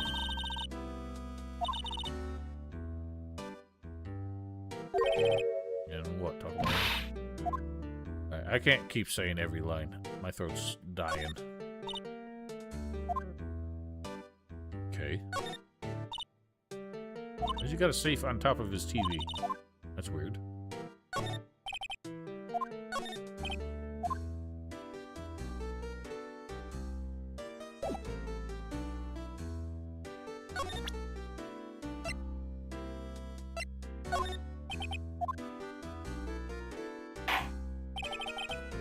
Listen here, Keith. Remember that tricolor pasta we were talking about? Rainbow-lioli? Figure out the last color we should use. Indigo blue. Indigo blue. Okay. so that's useless.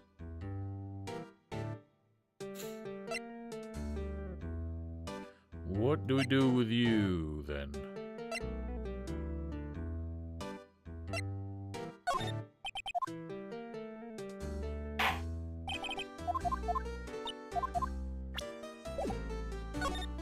Oh.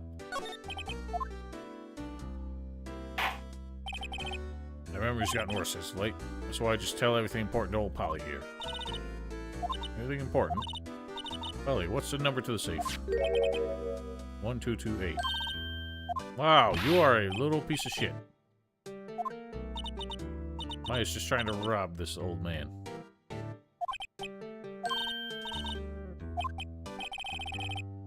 Why do we need to write it down? You're right there.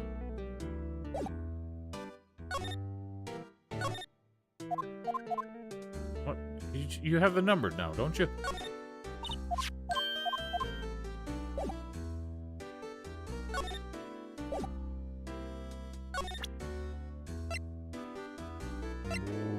What do we do then?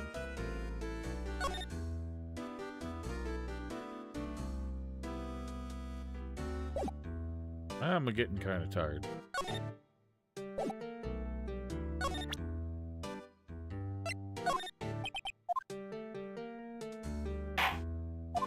Annoying having to watch this when I just want to try and figure out what to do.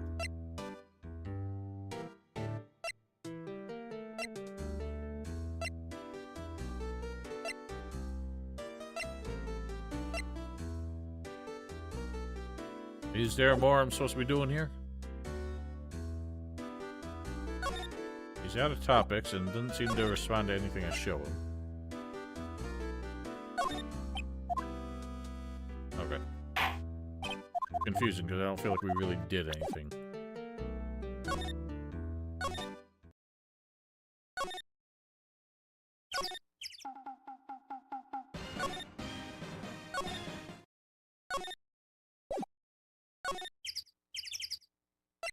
Suppose I'll give the thingamajig back.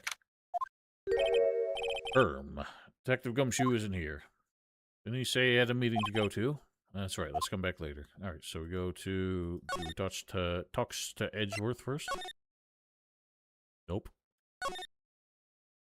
Grossberg? Does it only show up when I'm here?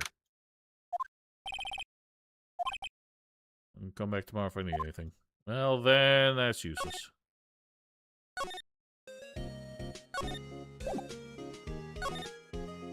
What the hell do I do now?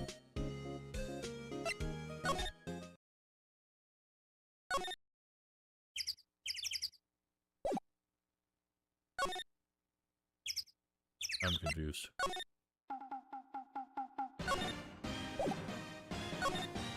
Are you sure I was done there?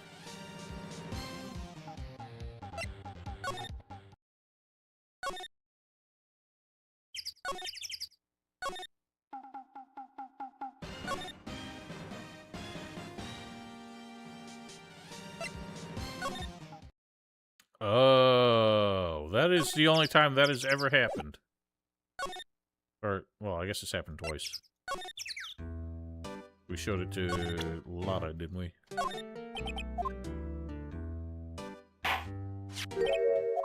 That's a lawyer's badge. Yes, it is.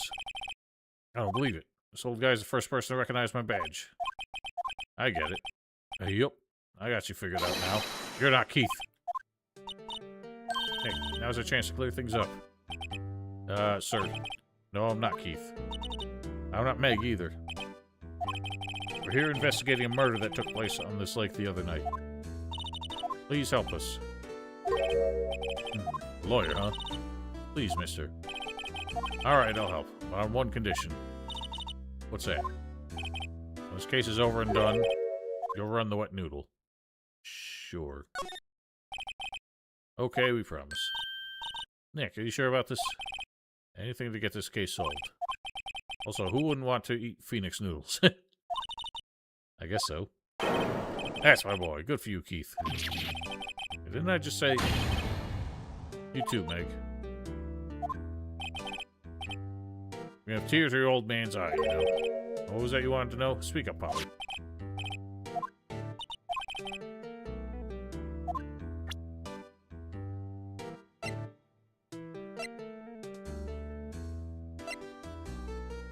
What should I show him first? Start showing him everything. I've seen this. You know something about this, sir? Keith, yes? It's okay. You can call me Dad. I won't. Dad, you know something about this? Yep, the other night, out on the lake. Yes, yes? I know all about that. I've seen it. And tell us. Well, I suppose. You're taking over the shop and all. What? Eh? I just fell asleep.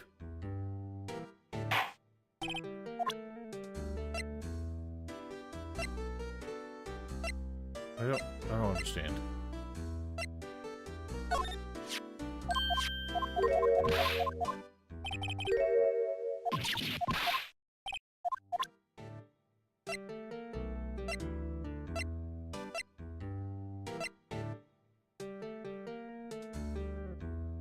What do I present him with?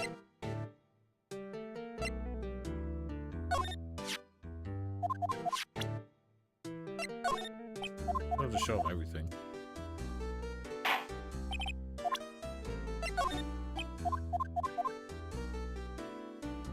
I'm gonna watch that every time. It's getting really annoying.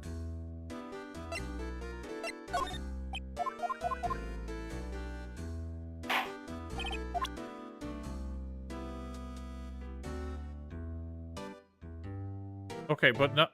Oh. You're right. I wish it would indicate that, because I don't think to go back to this. Forget the time, but it was pretty dark outside. Probably night. Yup. Afternoon and night, but okay. I heard this bang, so I looked outside. I heard another one. Bang! They're very clear that only 2 shots were fired. Or they only heard 2 shots. A while later, this boat comes back. Then a young man walked by my window here. He's muttering something to himself. Yup. What did he say?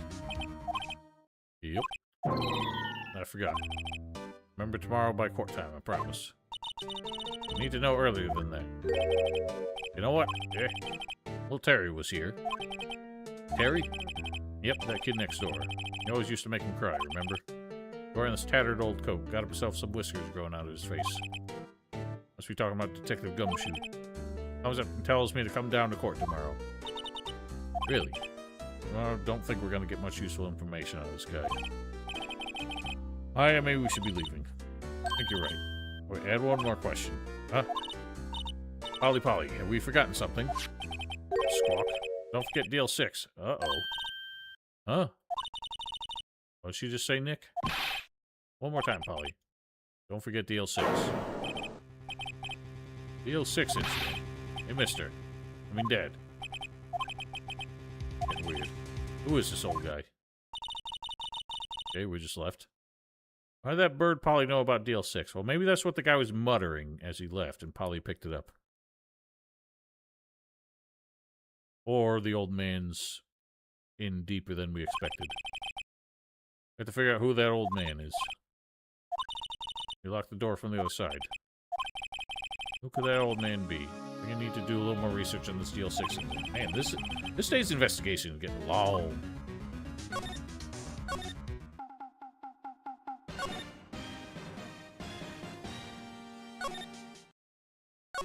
Why do I keep choosing the wrong thing?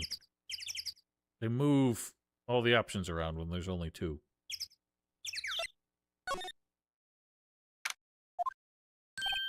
Hey pal, long time no see. You don't look so happy. What's wrong this time? Actually, we wanted to ask you something. First, should I give you your metal detector back? Thanks, Detective Gumshoe. This was really helpful. Seem surprised, huh? No, not at all. Glad it worked out for you. Okay. You don't give it back.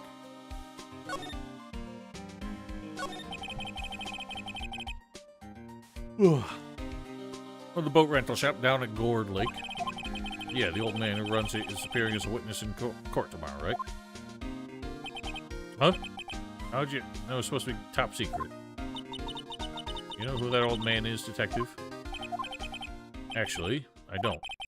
Bit of an odd bird. I haven't been able to get a straight answer out of him. I decided at first that he wasn't persuasive enough to stand and testify as a witness. That's why we called Miss Lotta Hart yesterday. As for who he is, I have absolutely no idea. Sounds suspicious. Detective Gumshoe, please help us. We need to know about the DL6 incident. It was when Edgeworth's father died. Can't help but think it has something to do with this current case. To tell the truth, I don't know much about DL6 either. Mr. Edgeworth forbade us from reading the file. So I'm afraid I can't show them to you either, pal. What? However, you can convince me somehow that the DL6 incident is related to this case. Well, I guess I'd consider opening the file up. Right, maybe we should go to Grossberg's. Wait, he's on vacation, so we're not going to get anything. Unless I can steal something from him.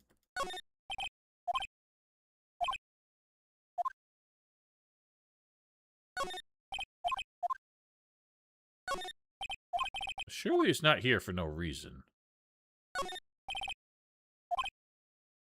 Unless it's only here because we've been here one time during this case.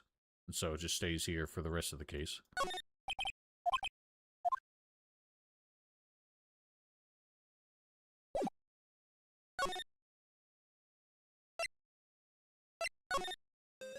It's weird the places you can't walk between. Like, Grossberg's offices only show up in certain areas. I have to convince you, then.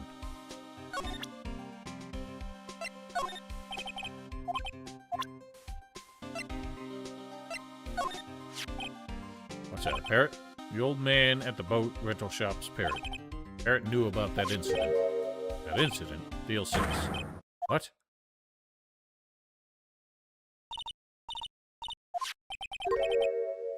Yes, yes.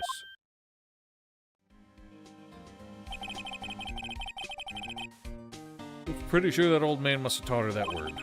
It's not a word, it's 2 letters and a number. So how would that old man know about the DL6 incident? What if that old man was connected to DL6? Think he might be? I get you. Sounds like you need information on the DL6 incident. That's what I've been asking for. Also, what's that little critter back there? I just noticed him. Through there is the station's records room. Give you special permission to go in and find what you need. Hoorah. Way to go, Detective Gumshoe. To the records room. This is time we faced Edgeworth's past. A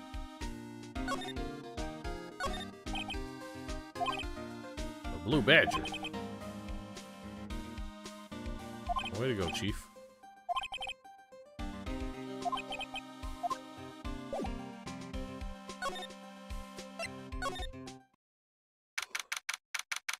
That is a lot of records.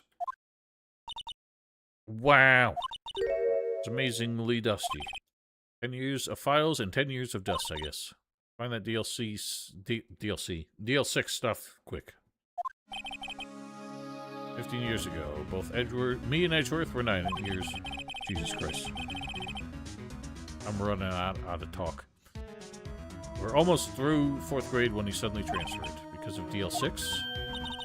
Found where the file is. Oh, way to go. While I was daydreaming. Let me know what you want to know about the DL6 incident. I'll go get the right file.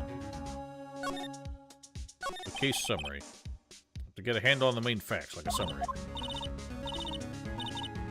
Found it. December 28th, 2001.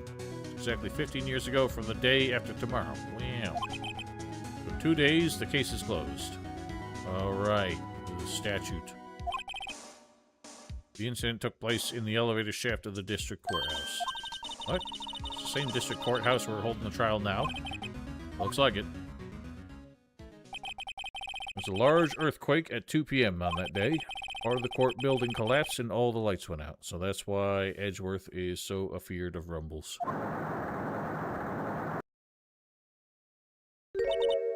Wow, that was some earthquake. Time 3 people were trapped in the elevator. Took 5 hours for them to be rescued. 5 hours? That'd be scary like that in the dark. There's a lack of oxygen in the elevator, and the survivors were unconscious. Survivors?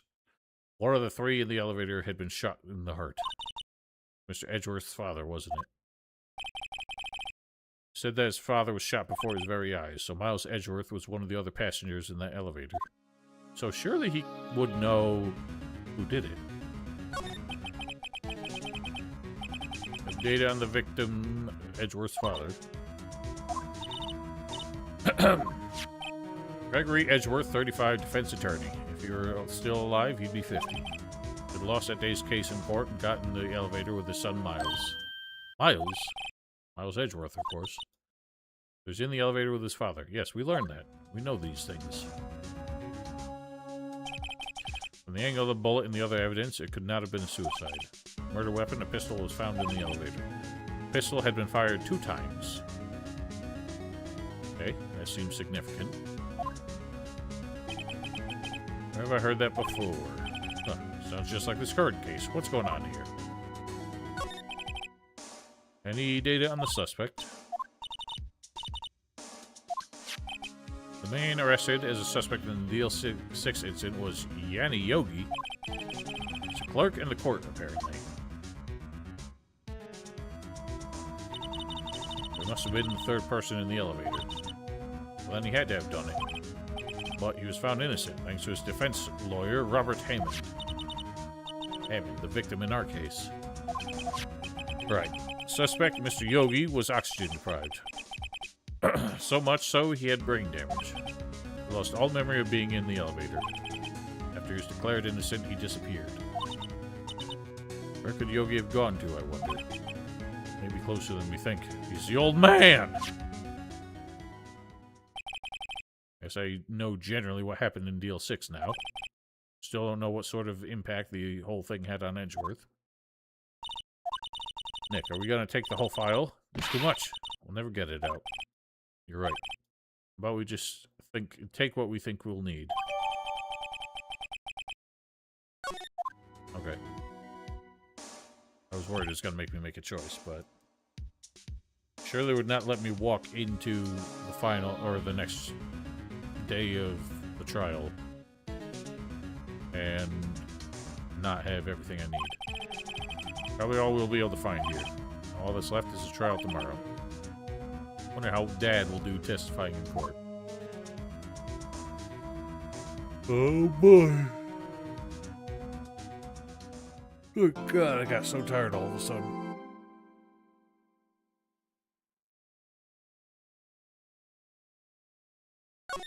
I think we'll get through day 2, though. Or day 3 trial. December 27th.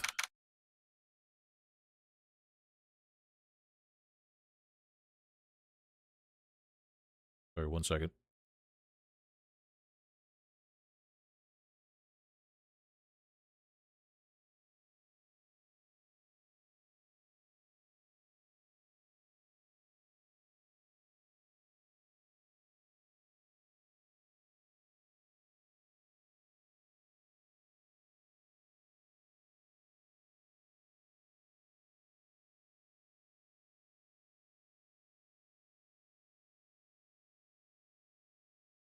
Okay, let's fucking do this.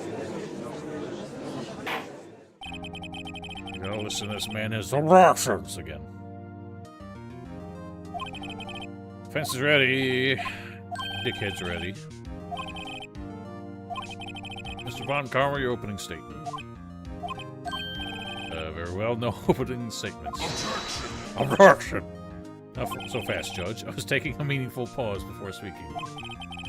Right, of course. A prediction. Today's trial will end in 3 minutes from now. Oh, don't do this to me. Don't introduce time limits now. Order. Mr. Von Karma, what is the meaning of your statement just now? Objection. Must you question everything? It'll be over in 3 minutes. We have no time to waste. Call my witness now. Right?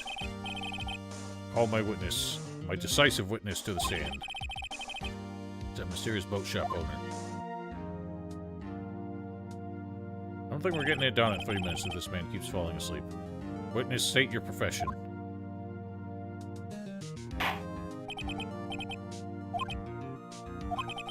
I am the proprietor of the restaurant The Wet Noodle at Gourd Lake. I also rent boats. The night of the incident, you were in the boat rental shop, correct? Yep, I was. Please testify. Wait a second. Still haven't heard who this old guy is yet. I don't... Maybe I'll let it slide this time.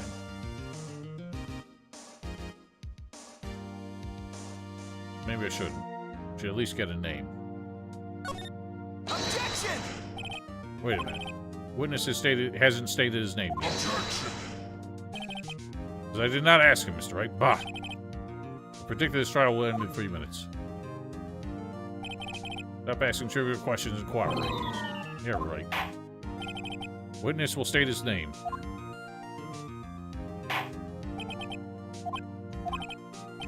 Well, not really sure. Yup.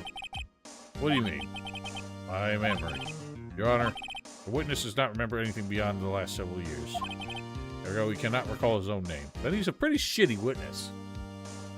We cannot rely on his memory if he can't even remember his own name, the one thing that he really ought to have a grasp on. He can't recall, you say? Yes, but the incident in question took place 3 days ago. He can testify. Very well, let's hear his testimony then, shall we, witness? The night of the moida. It was the night of the 24th, just after midnight. Yup. I was in the restaurant where I rent boats as usual. I heard a bang. Yup. When I looked out the window, I saw a boat just a-floating in the lake. I heard another bang. Just about then, the boat comes back to shore and a man walks by my window. Very well, I'd like to begin cross-examination. Wait, what? I cross-examine. There's nothing to question in my witness's testimony. Ergo, no need for cross-examination. That is not how this works. Only 10 seconds before our 3 minutes are up. Judge, your verdict now. Yes. Mr. Wright? What are you saying? Of course I'll cross-examine the witness. Or well, you may begin. Holy shit, this man's about to die. Excuse me, Mr. Von Karma? 3 minutes just passed. I see. Well then, let's just take our time. Fucking eat shit, asshole.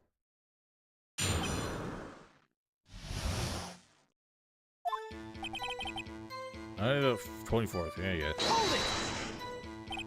Just after midnight, you say? Yep, just around then. Are you sure? Pretty sure, yup. When I talked to you yesterday, you were rather vague about the time. I'm surprised you seem so sure about it today. Objection! I asked him and he remembered. Isn't that right? Don't glare at me like that. I remembered it clearly, I did. Yup. Terrific. In the restaurant where I rent boats. Anyone who can verify that? Well, I guess Polly could. It's not good enough for a court of law. Right? Exactly what's not good enough. Your Honor, this Polly is a parrot. A parrot? Don't be so hard on the girl, Keithy boy. Keith. Prosecution concedes that we cannot prove the witness was in the shop. Witness, please continue. I heard a bang. Yup. Where did the bang seem to come from? From the lake, I figure. Are you certain? Yup. Good, continue. I looked out the window. I saw a boat just a-floating on the lake. Is there someone in the boat? Pretty far out there. I couldn't see clearly. I figure there were 2 men out there. Yup. Well, you couldn't see them clearly. Yep, at the time, that is. At the time? What on earth do you mean by that? I heard another bang. So we heard 2 gunshots total. Yep. So a lot of said in their testimony yesterday. about then the boat comes back to shore and a man walks by my window. Hold it! By your window. Yep, by my window, right outside the window of my little shack. Could you see the man's face? The fog was pretty darn thick, but he's right there in front of me. I saw him. A rather important detail. Please add it to your testimony. A bad feeling about this. That man was the defendant. He was saying, I can't believe he's dead. I know Von Karma, he spent time preparing his witness. Not going to find contradictions very easily in his testimony. It's tough being a lawyer. Okay.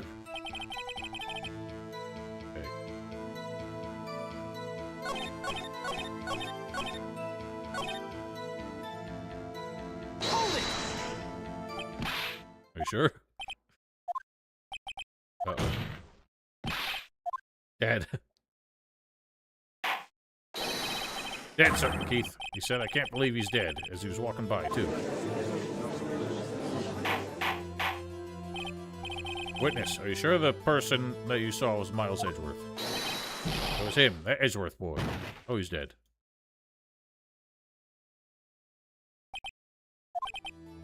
Sounds like decisive evidence indeed. I see no room for doubt. On Karma, he lured me into cross-examining so he could set me up for a fall. I don't like the way the things are going here. Everyone in the courtroom is glaring at us. Very quickly or else this is going to be over. What objection could I raise?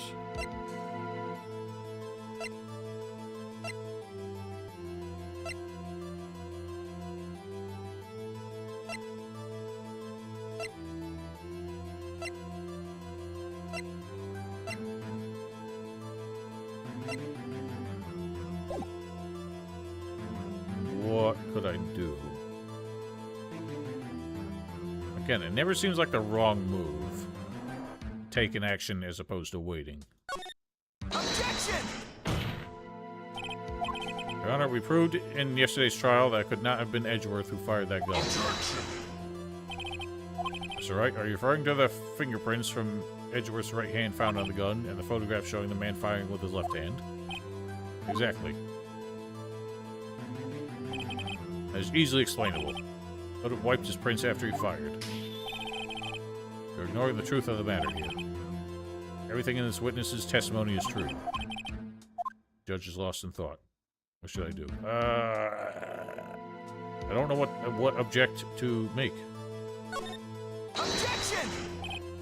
Your Honor, this witness claims that Edgeworth said, I can't believe he's dead. But his word is all we have. If you're telling a lie, Mr. Wright, in a court of law, the evidence tells all. Apparently you have yet to realize even this basic fact. If you say that his testimony is a lie, show us proof. Burke. We have evidence. No good, there's nothing I can do. Are you sure? To be honest, I don't know what to do anymore. Please. Can you hear me, sis? Please. We need your help now. Nick needs you. And I don't want her to show up. She's so weird looking. 3 minutes was perhaps too high an expectation. However, 15 minutes isn't bad. This must be a new record. Enough. The witness may leave the stand. Oh boy. Court sees no reason to further prolong this trial, nor is there any need for more time to decide the case against the defendant. The case is extremely clear. I see no room for misinterpretation of the facts. What? No. Court finds the defendant, Mr. Miles Edgeworth. So I lost. The accused will surrender to the court immediately to be held pending a trial at a higher court. That is all. This court is adjourned. Did I lose? Wait! But he gavelled. Who was that just now? Me. Huh? What? Butts! You can't just come in here. Larry, what are you doing here? Listen, you gotta listen to me. I was there in the park the night of the murder. I wasn't sure about it until just yesterday. But today I remembered it. Remembered what? The gunshot. I heard it too.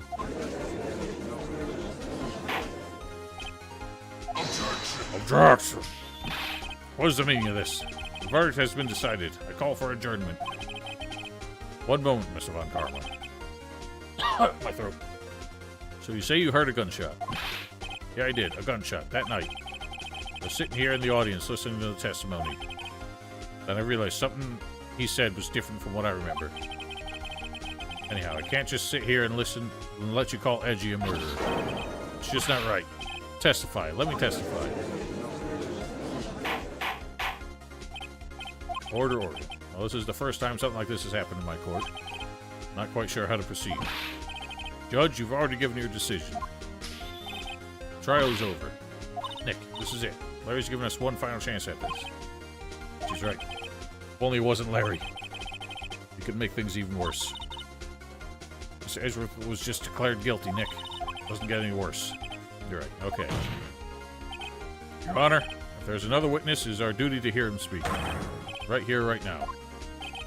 A waste of time. His verdict cannot be overturned. Allow me to ungavel. Allow me to speak my opinion. In all court proceedings, it is our duty to prevent an inaccurate verdict. In order to make sure there are no mistake has been made, every witness shall be heard. What is this? I withdraw my previous verdict of guilty. Mr. Von Karma, I order you to call this new witness to testify. Now. Again, the courts don't proceed this way for a reason. Like, if a new witness comes up, like, the prosecution at least needs to be aware of who they are, I think. I don't really know how it works in American courts with witnesses. I know they always... Both sides need to be able to see the evidence that the other is going to present. But they don't get the chance to interview their witnesses, I don't believe. But they should at least be aware of who they are. Court will adjourn for a 5-minute recess. After that, we will hear this new witness. God, my throat.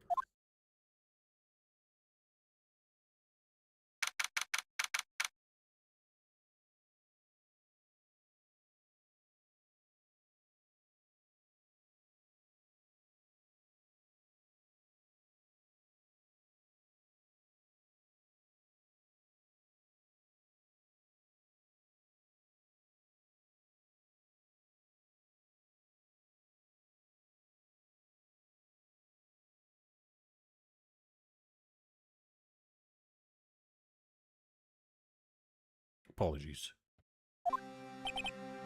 That was too close. Sorry to keep you on the edge of your seat like that, Edgeworth. Name's Edgeworth, not Edge Seat. I've seen worse. Alright, Edgeworth, you were sweating bullets. Just wonder what Larry plans to say in there. Larry was at the lake that night. He said he went looking for the Steel Samurai balloon that flew into the lake. Right, and he found the balloon in the air tank that night. Why would the air tank not have sunk, though? If it blew all its air, it would be really heavy. It would definitely not be floaty. In fact, even if it's full of air, it wouldn't float, because it's compressed air. Maybe you're just able to drag it out by flags that were stuck to it. Hey, Edgeworth. You say something? Yeah, a lot of things. You seem out of it. What's wrong? It's nothing. Edgeworth, there's something I've been meaning to ask you. What's that? Why are your fingerprints on the murder weapon? Oh.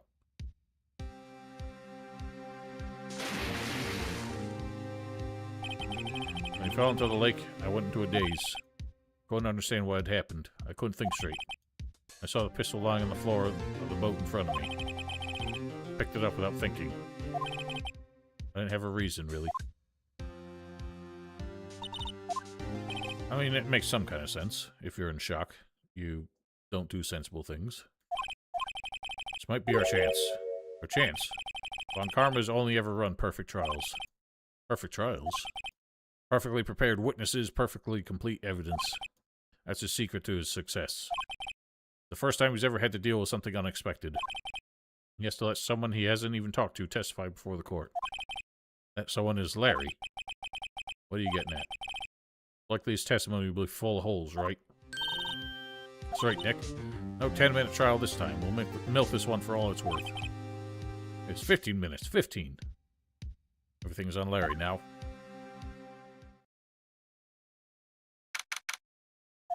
Well, here's we go. Court is now back in session. Witness, please testify to the court about everything that you saw on the night of December 24th. All right, leave it to me. Please, Larry, don't mess this one up. I hate to admit it, but you're our last chance. And Karma didn't even have any time to prep his witness. Just hope Edgeworth is right about this being our big break. Alright, butts. That night, I was out in a boat on the lake. I was looking for something, and I found it. So I quietly slipped the boat back in at the rental shop dock. And just as I was thinking about going home, I heard this bang. I looked out over the lake, but I didn't see a boat. But after I heard that single gunshot, I went home. That doesn't help much, I don't think. An unusually vague testimony even for this court. In case, Mr. Wright, you may begin your cross-examination. Yes, Your Honor. What's wrong, Nick? It's Larry. I have no idea what he's going to say if I press him. I'm a little scared. We've come this far. There's no way to go but forward, Nick. I wonder if they're going to make more interesting, like, mechanics in the testimony stuff in the future, because it all just kind of seems like a, you know, you go through all the options and then you fit the puzzle piece together. Whereas, like, there's never, only once been a case where pressing their testimony backfired. I could see them trying to make it a more delicate thing in future games. Something wrong, Mr. Wright? So many things wrong that I don't know where to begin. Well, okay. First of all, what time was it? It was after 11 o'clock when I went out on the boat. By that time, everyone had gone home for the night. I waited until the coast was clear, so to speak. Why were you out on a boat at such a late hour? I was looking for something, and I found it. Looking for something. Yeah. Mr. Butts, what was it you were looking for? Objection. What the witness was searching for is irrelevant. Most likely he was hunting for this Gordy. That's surprisingly close to the truth, in a sense. It's all irrelevant. Let's get it over with. I quietly slipped the boat back at the rental shop. Around what time was that? Well, let's see. I was searching for about an hour. I guess it was around 12 o'clock. You're not sure? Give me that face. That's some sort of human sundial, okay? People use watches these days, Larry. Just as I was thinking about going home, I heard this bang. Where did the sound come from? No, I wasn't too sure about that. I looked around, you know? You look at the lake? Yeah, I looked. Looked out over the lake, but I didn't see a boat. Wasn't there a boat out on the lake? Order, order. Well, Mr. Butts, whoa. Everybody just calm down, okay? I mean, it was real foggy that night. I'm not sure whether there was a boat out there or not. Okay, no problem. That's just the most important part of this case. After I heard that single gunshot, I went home. You only heard one bang, correct? Yeah. Oh. Well, Nick? It's a pretty wishy-washy testimony, wasn't it? Guess I should just start working on the contradictions. Sorry, I wish I could be more helpful. Wish I could call my sister. Alright. Let's think.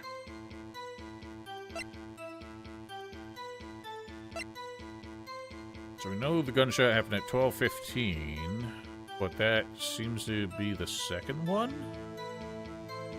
I guess what confuses me is there's supposedly two bangs, but we only have a photo of one. Oh no, it was this one. Right.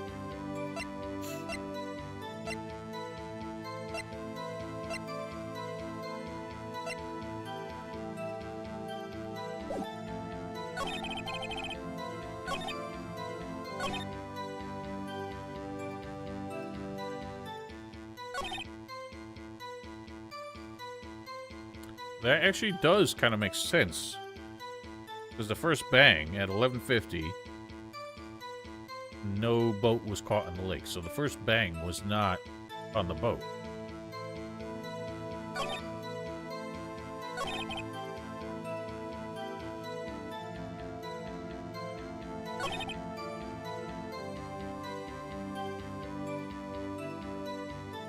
How do I present that, though?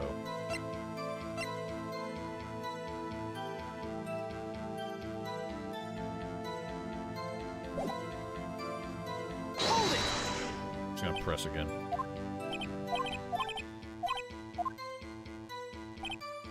Hold it!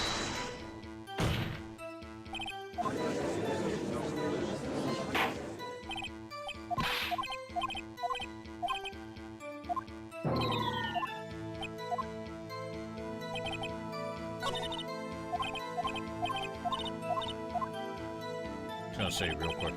Pardon.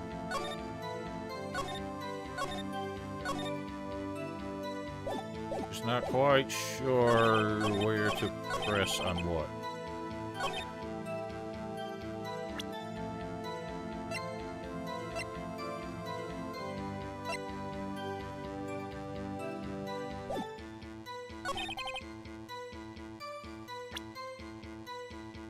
Objection! No.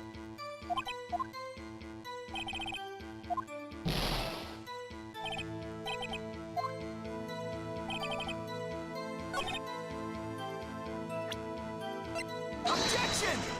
Hope. Ugh.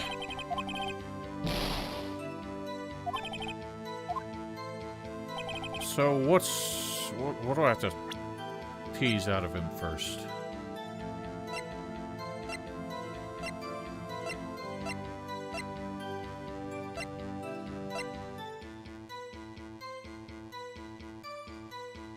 Objection! Okay, that one. I kind of forgot that file existed. You only heard one bang, you sure? That's what I said. Well, Miss Lotta Hart testified yesterday that she heard 2 bangs. The old man just now said the same thing. Both heard 2 gunshots that night. Huh? Were you even listening? Were you paying attention at all to what they said? Yo, Nick, please. Huh? You know, something's been bothering me. I'm a witness, see? I'm like a customer here. You gotta treat me nice and stuff, okay? Mr. Butts, you only heard 1 gunshot. Are you sure? To tell you the truth, I'm not sure. Eh? Not sure? How could you not be sure? Yeah, well, I might have missed the other gunshot. I was listening to something else. Something else? A radio, dude, with my headphones. What?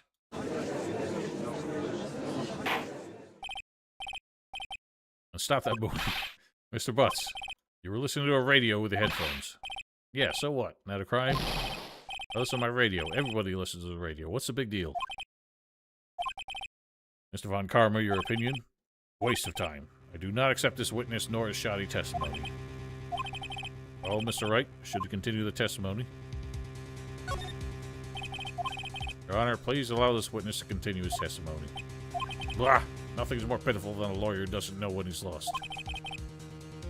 Very well, Mr. Butts, please give your testimony and be sure to include details like your radio. Alright, leave it to me. I wouldn't if I were there any other way out of this, believe me. What Larry heard. Lonely being alone on Christmas Eve. That's why I was listening to an all-request show on the radio, see? I was listening to it real booming loud, like. But I'm sure I heard that gunshot. I remember exactly what the DJ was saying when I heard it, too. Okay. You were listening to your radio at a high volume. Yeah, what's the big problem? Can't a man listen to his radio in peace? Isn't this a free country? I don't know. This is kind of a weird country. Truly believe Larry has no idea what the problem here is. Judge, can you believe a word this witness says? What he heard was probably nothing more than the drum beat from the radio. True enough, it's difficult to believe this testimony. Objection! Wait, Your Honor. The defendant says he remembers exactly what the DJ said when he heard the gunshot. Excuse me, DJ? An announcer, the guy who says things on the radio. Anyway, what this means is, when he heard the sound, no music was playing. DJ only talks between songs, so he could have heard the gunshot from the lake. I listened to some radio back in my day. I can assure you the DJs chimed in a lot while the song was still playing. A lot of songs faded out in like the last 30 seconds. The DJ was just jabbering the whole time. I'd like to cross-examine the witness, Your Honor. Very well, Mr. Wright. Can't believe I'm continuing this charade. It fades out, but it's still playing. All that happens is there's more noise. There's the main jabbering and song still playing. Hold it! So you turned on the radio. Right, I just wanted to hear someone's voice, you know? You don't know what it's like being out there alone on Christmas Eve. Shouldn't have said anything. Hold it! By chance, remember the name of the program you listened to? Objection. Has nothing to do with the case, Your Honor. Objection sustained. Witness was listening to the radio, that's all we need to know. Tell us, Mr. Butts, how loud was the radio set that night? That's when it real booming loud, like. Real booming loud? Yeah, you know, you had headphones on. Yep. I wouldn't think you could hear anything going on outside at all. I'm sure I heard that gunshot. Can you prove that? No, of course you can't. I can't prove it. I remember that moment real clear. I mean, while I was talking about it, it came back real clear to me, you know? Great. Hold it! What did she say? Objection! Mr. Wright, please cease this pointless questions. What possible good could knowing what a radio DJ said do to us? Mr. Von Karma has a point. I'll allow the question only if you see some reason why we should care. We should care, Your Honor. Of course we should. Why? Well, what's wrong with me? How do you know if we don't ask? Fine, very well. Mr. Butts, please testify to the court. What was the radio announcer saying when he heard the gunshot? Just when she said, hey, it's almost Christmas, I heard the gunshot. Most ludicrous testimony I've ever heard. There's one gleaming ray of hope in there. Well, she said it was before Christmas, so he definitely heard the 11:50 one. Gotta press it until we get to the bottom of what happened.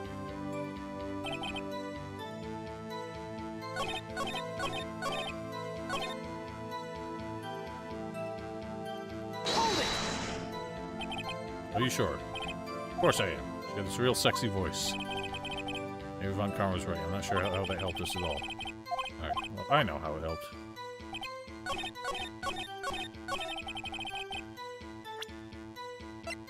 Objection! What? Okay, I guess that's not good enough.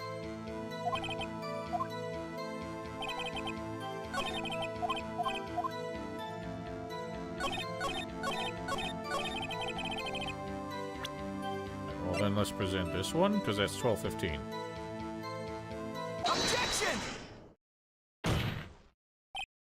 Larry, are you absolutely sure what you're saying is correct? What's with the face? You look scary, dude. If you're trying to scare me, you better know that I don't scare that easy. Something the matter, Mr. Wright. Your Honor, did you hear what the witness just said? EJ said, hey, it's almost Christmas when he heard the gunshot. Indeed, and almost Christmas means it wasn't Christmas. Do you realize what this means? When I heard the gunshot, it was still Christmas Eve. That seemed to be the case, yes. They should have heard that gunshot after midnight. This photograph is irrefutable proof of this fact. So what the time was on the photo taken when the gun triggered Miss Hart's camera. 12:25:015, 15 minutes after midnight on Christmas Day. It's a clear contradiction, Your Honor. Order. What does this mean? 2 prior witnesses heard gunshots after midnight.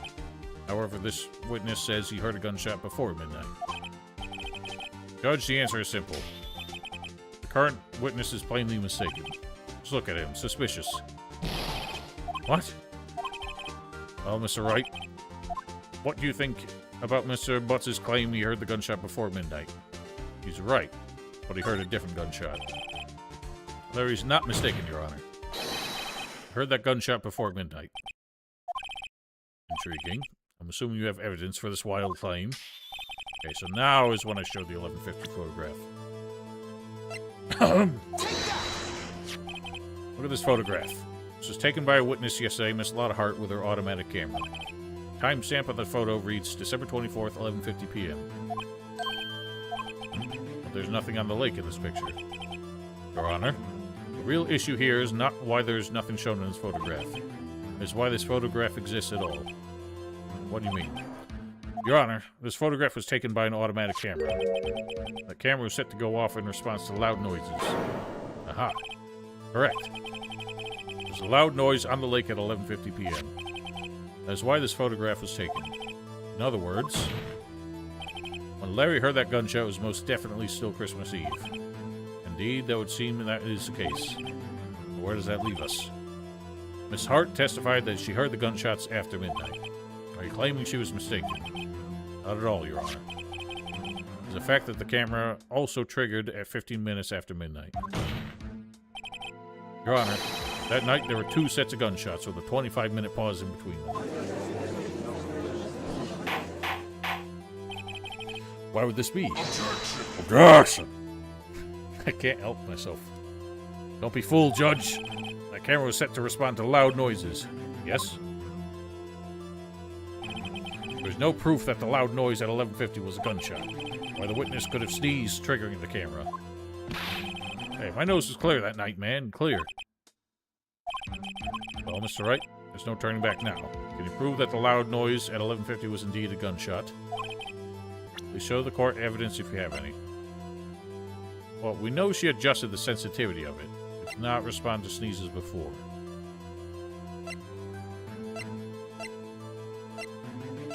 What is the proof, though? The fact that there was a third gunshot?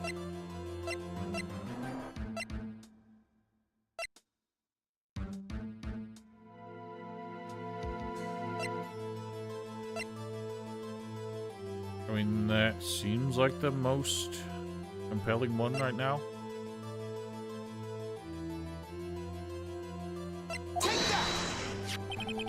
My evidence. The murder weapon? Something about this pistol is bothering me, Your Honor. Both of the witnesses who testified yesterday heard 2 gunshots. However, the murder weapon was fired 3 times. When, then, was the last shot fired? How would they determine it was fired 3 times? I guess because 3 bullets were missing from the magazine?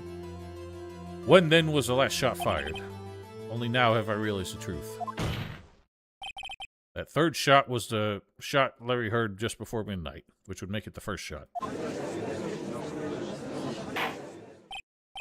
Order. It would make sense of the evidence we've seen so far. However, this leaves me wondering what exactly did happen that night on the lake. Exactly. If this is true, there were 2 sets of gunshots separated by 25 minutes. One at 11:50, another at 50 minutes after midnight. Why, I ask you, why? Better think of something quick. Wait a second. Gunshots separated by 25 minutes. Ah! What's wrong, Nick? I have it. Huh? Remember the case with the Steel Samurai? Yeah, of course I remember. The murderer in this case had the same idea as the murderer in that case. What do you mean? Maya, yes? If we don't figure out this now, we'll never overturn Edgeworth's guilty verdict. Got a hunch and I'm gonna run with it. Right, I mean, is this safe? Safe? We've already gotten a guilty verdict. We have nothing to lose. Just watch and let me know if I say anything that sounds fishy, okay? Oh boy. Your Honor. Yes, Mr. Wright? The testimony just now has cleared up this entire case.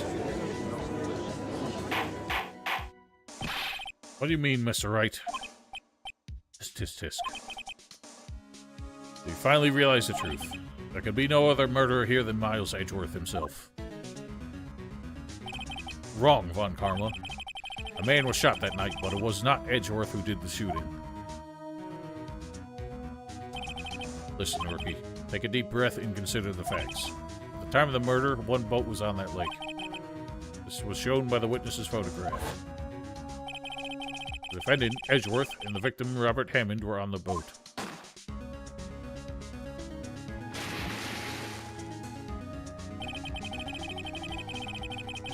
There was a gunshot fired on that boat, and Robert Hammond fell into the lake.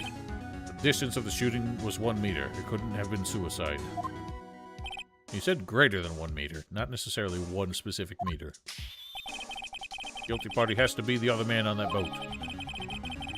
Admit it is hard to imagine any other possibility. Yes, but this assumes that the victim was shot 15 minutes after midnight. So we're suggesting he was shot before then and just stood there bleeding out on the boat until he passed out and died? What do you mean by that, Mr. Wright? We have photographic evidence of the time of the shooting. Timestamp on the photo says 15. But Larry heard a gunshot 25 minutes before that.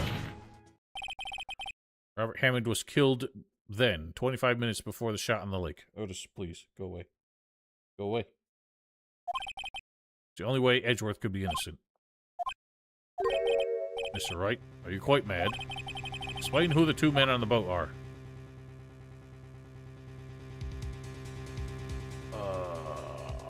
Most definitely them two.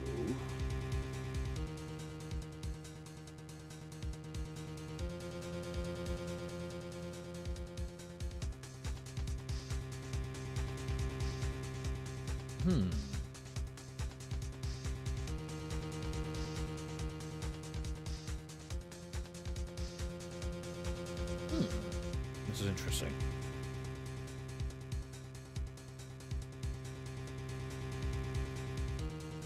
How... What are you cooking up here, Mr. Wright? This was taken at 12:15. I'm saying we know Edgeworth was on that boat, and he was definitely with Hammond, because he has not said otherwise. He did not say the other man was anybody else.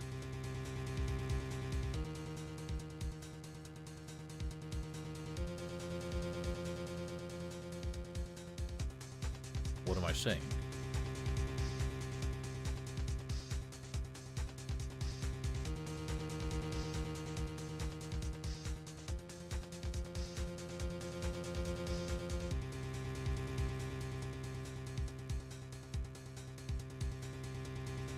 I don't know what I'm trying to imply here.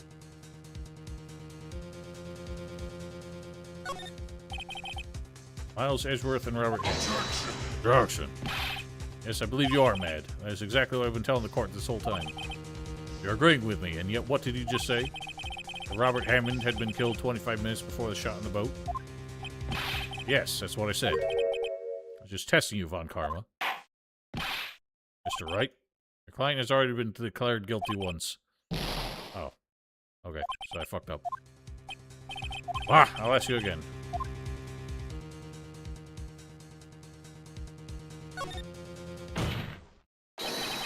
Of course, it was Edgeworth and the murderer.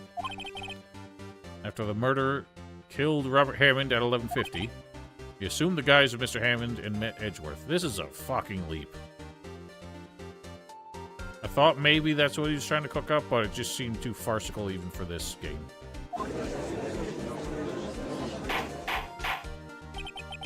What? Are you serious? Yes, Edgeworth won't tell us why he went to the lake that night. However, I have a hunch. That night, Robert Hammond called Edgeworth to the lake. Now, Edgeworth didn't know that Robert Hammond's face that well. That's why he didn't suspect anything when the murderer took Robert Hammond's place. I guess that makes sense. For some reason, it just kind of slipped my mind that Edgeworth wouldn't have necessarily known what he looked like. He would have seen him when he was like 9 years old. And Robert, obviously, has aged quite a bit since then. I'm not sure what to make of all this. Ludicrous. Mr. Wright, tell us the name of the murderer, then. The murderer's name? Right. It's... We simply do not know.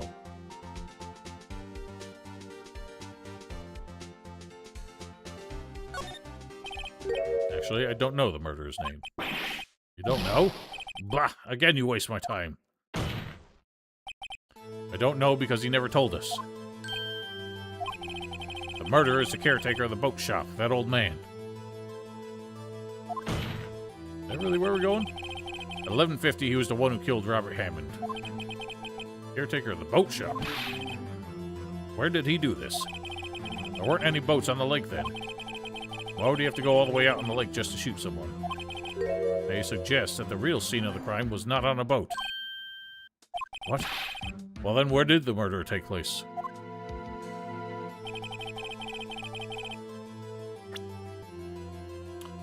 How should I know? It would have to take place in the woods. It was unseen. But it was able to set off her camera, which was facing the lake, but didn't catch anything. I don't know anything about this side of the lake. Take that! Around here, maybe? Maybe, Mr. Wright? Does maybe include the reason why the killer would choose that spot? Yes, well, maybe because there is no good reason. The murderer thought we'd never expect it. Maybes don't really have a lot of substance here, I don't think. Maybe we should try again. Wasn't even surprised that I goofed up. Interesting.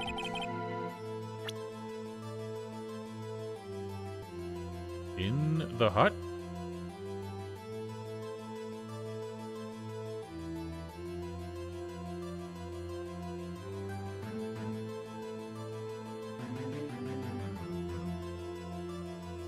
Yeah, I'm kind of surprised. I thought I would lose. I feel like it would have to be in the woods. But this game does that weird thing where they imply like it has to be somewhere that is like accessible. Take that!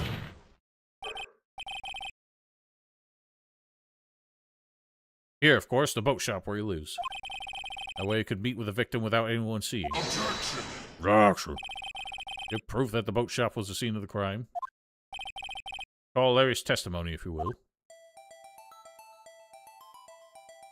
He's scooting a boot. The night he was out on the lake in a boat searching for something.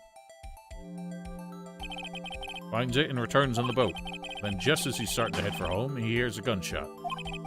Heard a gunshot, Your Honor, even though he's wearing headphones at the time. In other words, the gunshot was very, very close by.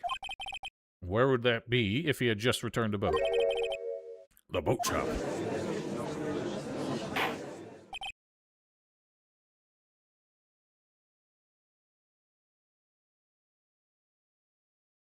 Sorry, Otis keeps barking at something. Mr. Wright, what happened that night on Gourd Lake? Please tell the court from the beginning. Yes, Your Honor. Are you sure about this? Not really, but I think if I start at the very beginning, I just take it slow, I might be able to figure this out. Okay, so I have to spell it all out then. This will be fun. I'm like doing my own custom testimony now. That night, the caretaker of the boat shop called Robert Hammond to his shop. Bang. It was around 11:50. That's when the gunshot that Larry heard was fired. After that, the caretaker put on Robert Hammond's coat. He became Robert Hammond. Well, he was wearing his coat when he got shot, so the coat would probably have blood all over it. Now he got into the boat with Edgeworth and went out into the middle of the lake. Then who fired the pistol on the boat, Mr. Wright? Of course, it was the murderer who shot the pistol. He shot twice. Both missed Edgeworth on purpose. Wait a minute. Yes. How would he shoot twice if he didn't mean to hit anyone? Details. Know this, Mr. Wright. The moment you run out of explanations is the moment you lose. Tell us why the murderer had to fire twice. To create a witness, yeah. He had to get their attention and then have them see the second gunshot.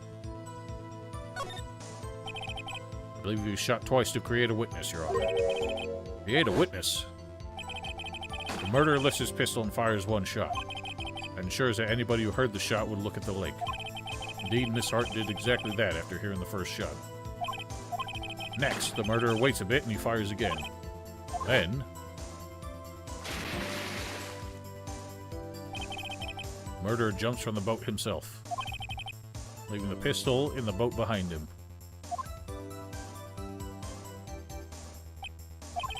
I see. Someone looking from the edge of the lake. It would appear that one of the men on the boat had shot the other. I would think Edgeworth would notice this too, because he suggested that fake Hammond, had shot himself. But if he clearly wasn't pointing the gun at himself, that wouldn't make any sense. The murderer didn't know about the automatic camera, of course. That's why he shot twice, to draw attention to the boat. Once you realize that, everything else falls into place. The boat shop caretaker swam back to his shop. Then he put Mr. Hammond's wet coat back on the body. Threw the body into the lake. This is what happened, Your Honor. These are the events that transpired that night on Gourd Lake. A bit fantastical.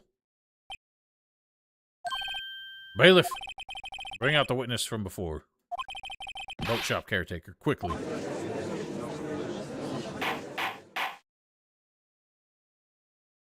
That's why he's acting senile.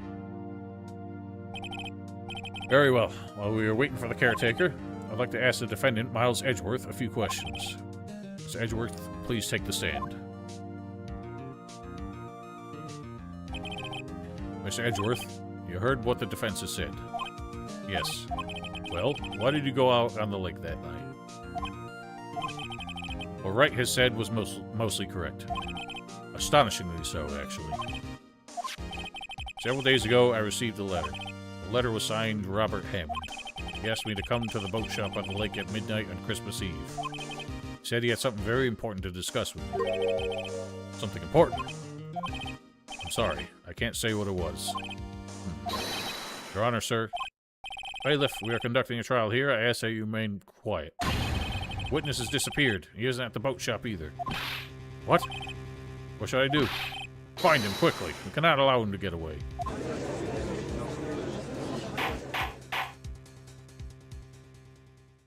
Smack it, smack it, smack. Mr. Von Karma, your witness has disappeared. A search warrant has already been issued. It goes without saying that I cannot declare a verdict under these circumstances. I'll extend the trial until tomorrow, the final day allowed. I request that the police department utilize all its forces to find that witness. Am I understood? One more thing. Just who is that boat shop caretaker? I think his identity has become very important to this trial. I want him, and I want to know who he is. Very well, court is adjourned. Well, I could probably at least give us a lead. Well, I barely made it through that. Still no losses on this one. I done it! At least we got out from under that guilty verdict. What about Larry? There's something else. Even Von Karma didn't know what to do with his testimony. Larry really helped us out. Sure, once I sifted through his unique testimony. Still, he did save us. I just wish our cases weren't so down to the wire all the time. Well, we gotta have drama, buddy. That's what makes it a good story. I know what you mean. Sometimes I feel like it's us on trial instead of our clients. Hey, Edgeworth. Mr. Edgeworth? Did you say something? Don't look so pained. I mean, it looks like you're probably gonna get off the hook. You could try to smile just a little. Relax. I'm sorry, but I fear it's not over for me yet. What do you mean? Right. Something that's been troubling me for a long time now. I don't know whether or not to tell you. So little time left. I want to tell you to get it off my chest, but I can't make up my mind. What is this about, Edgeworth? It's a nightmare I've had. A memory of a crime that I committed. Crime you committed? Memory of a murder. You're confessing to another murder while we're trying to exonerate you for one. Oh, Edgeworth, you gotta keep us on the edge of our seats, don't you? Well, we'll have to find out next weekend. Because I will not be around tomorrow. So, that's exciting. But we've gotten some places. Only one day left. And then the big one that comes after that, I guess. Although it's supposed to be the big one. But that'll do for now. So, next weekend, we shall find out what secrets Edgy Boy is hiding. Till then, have yourselves a wonderful week. Stay safe, stay healthy, and farewell.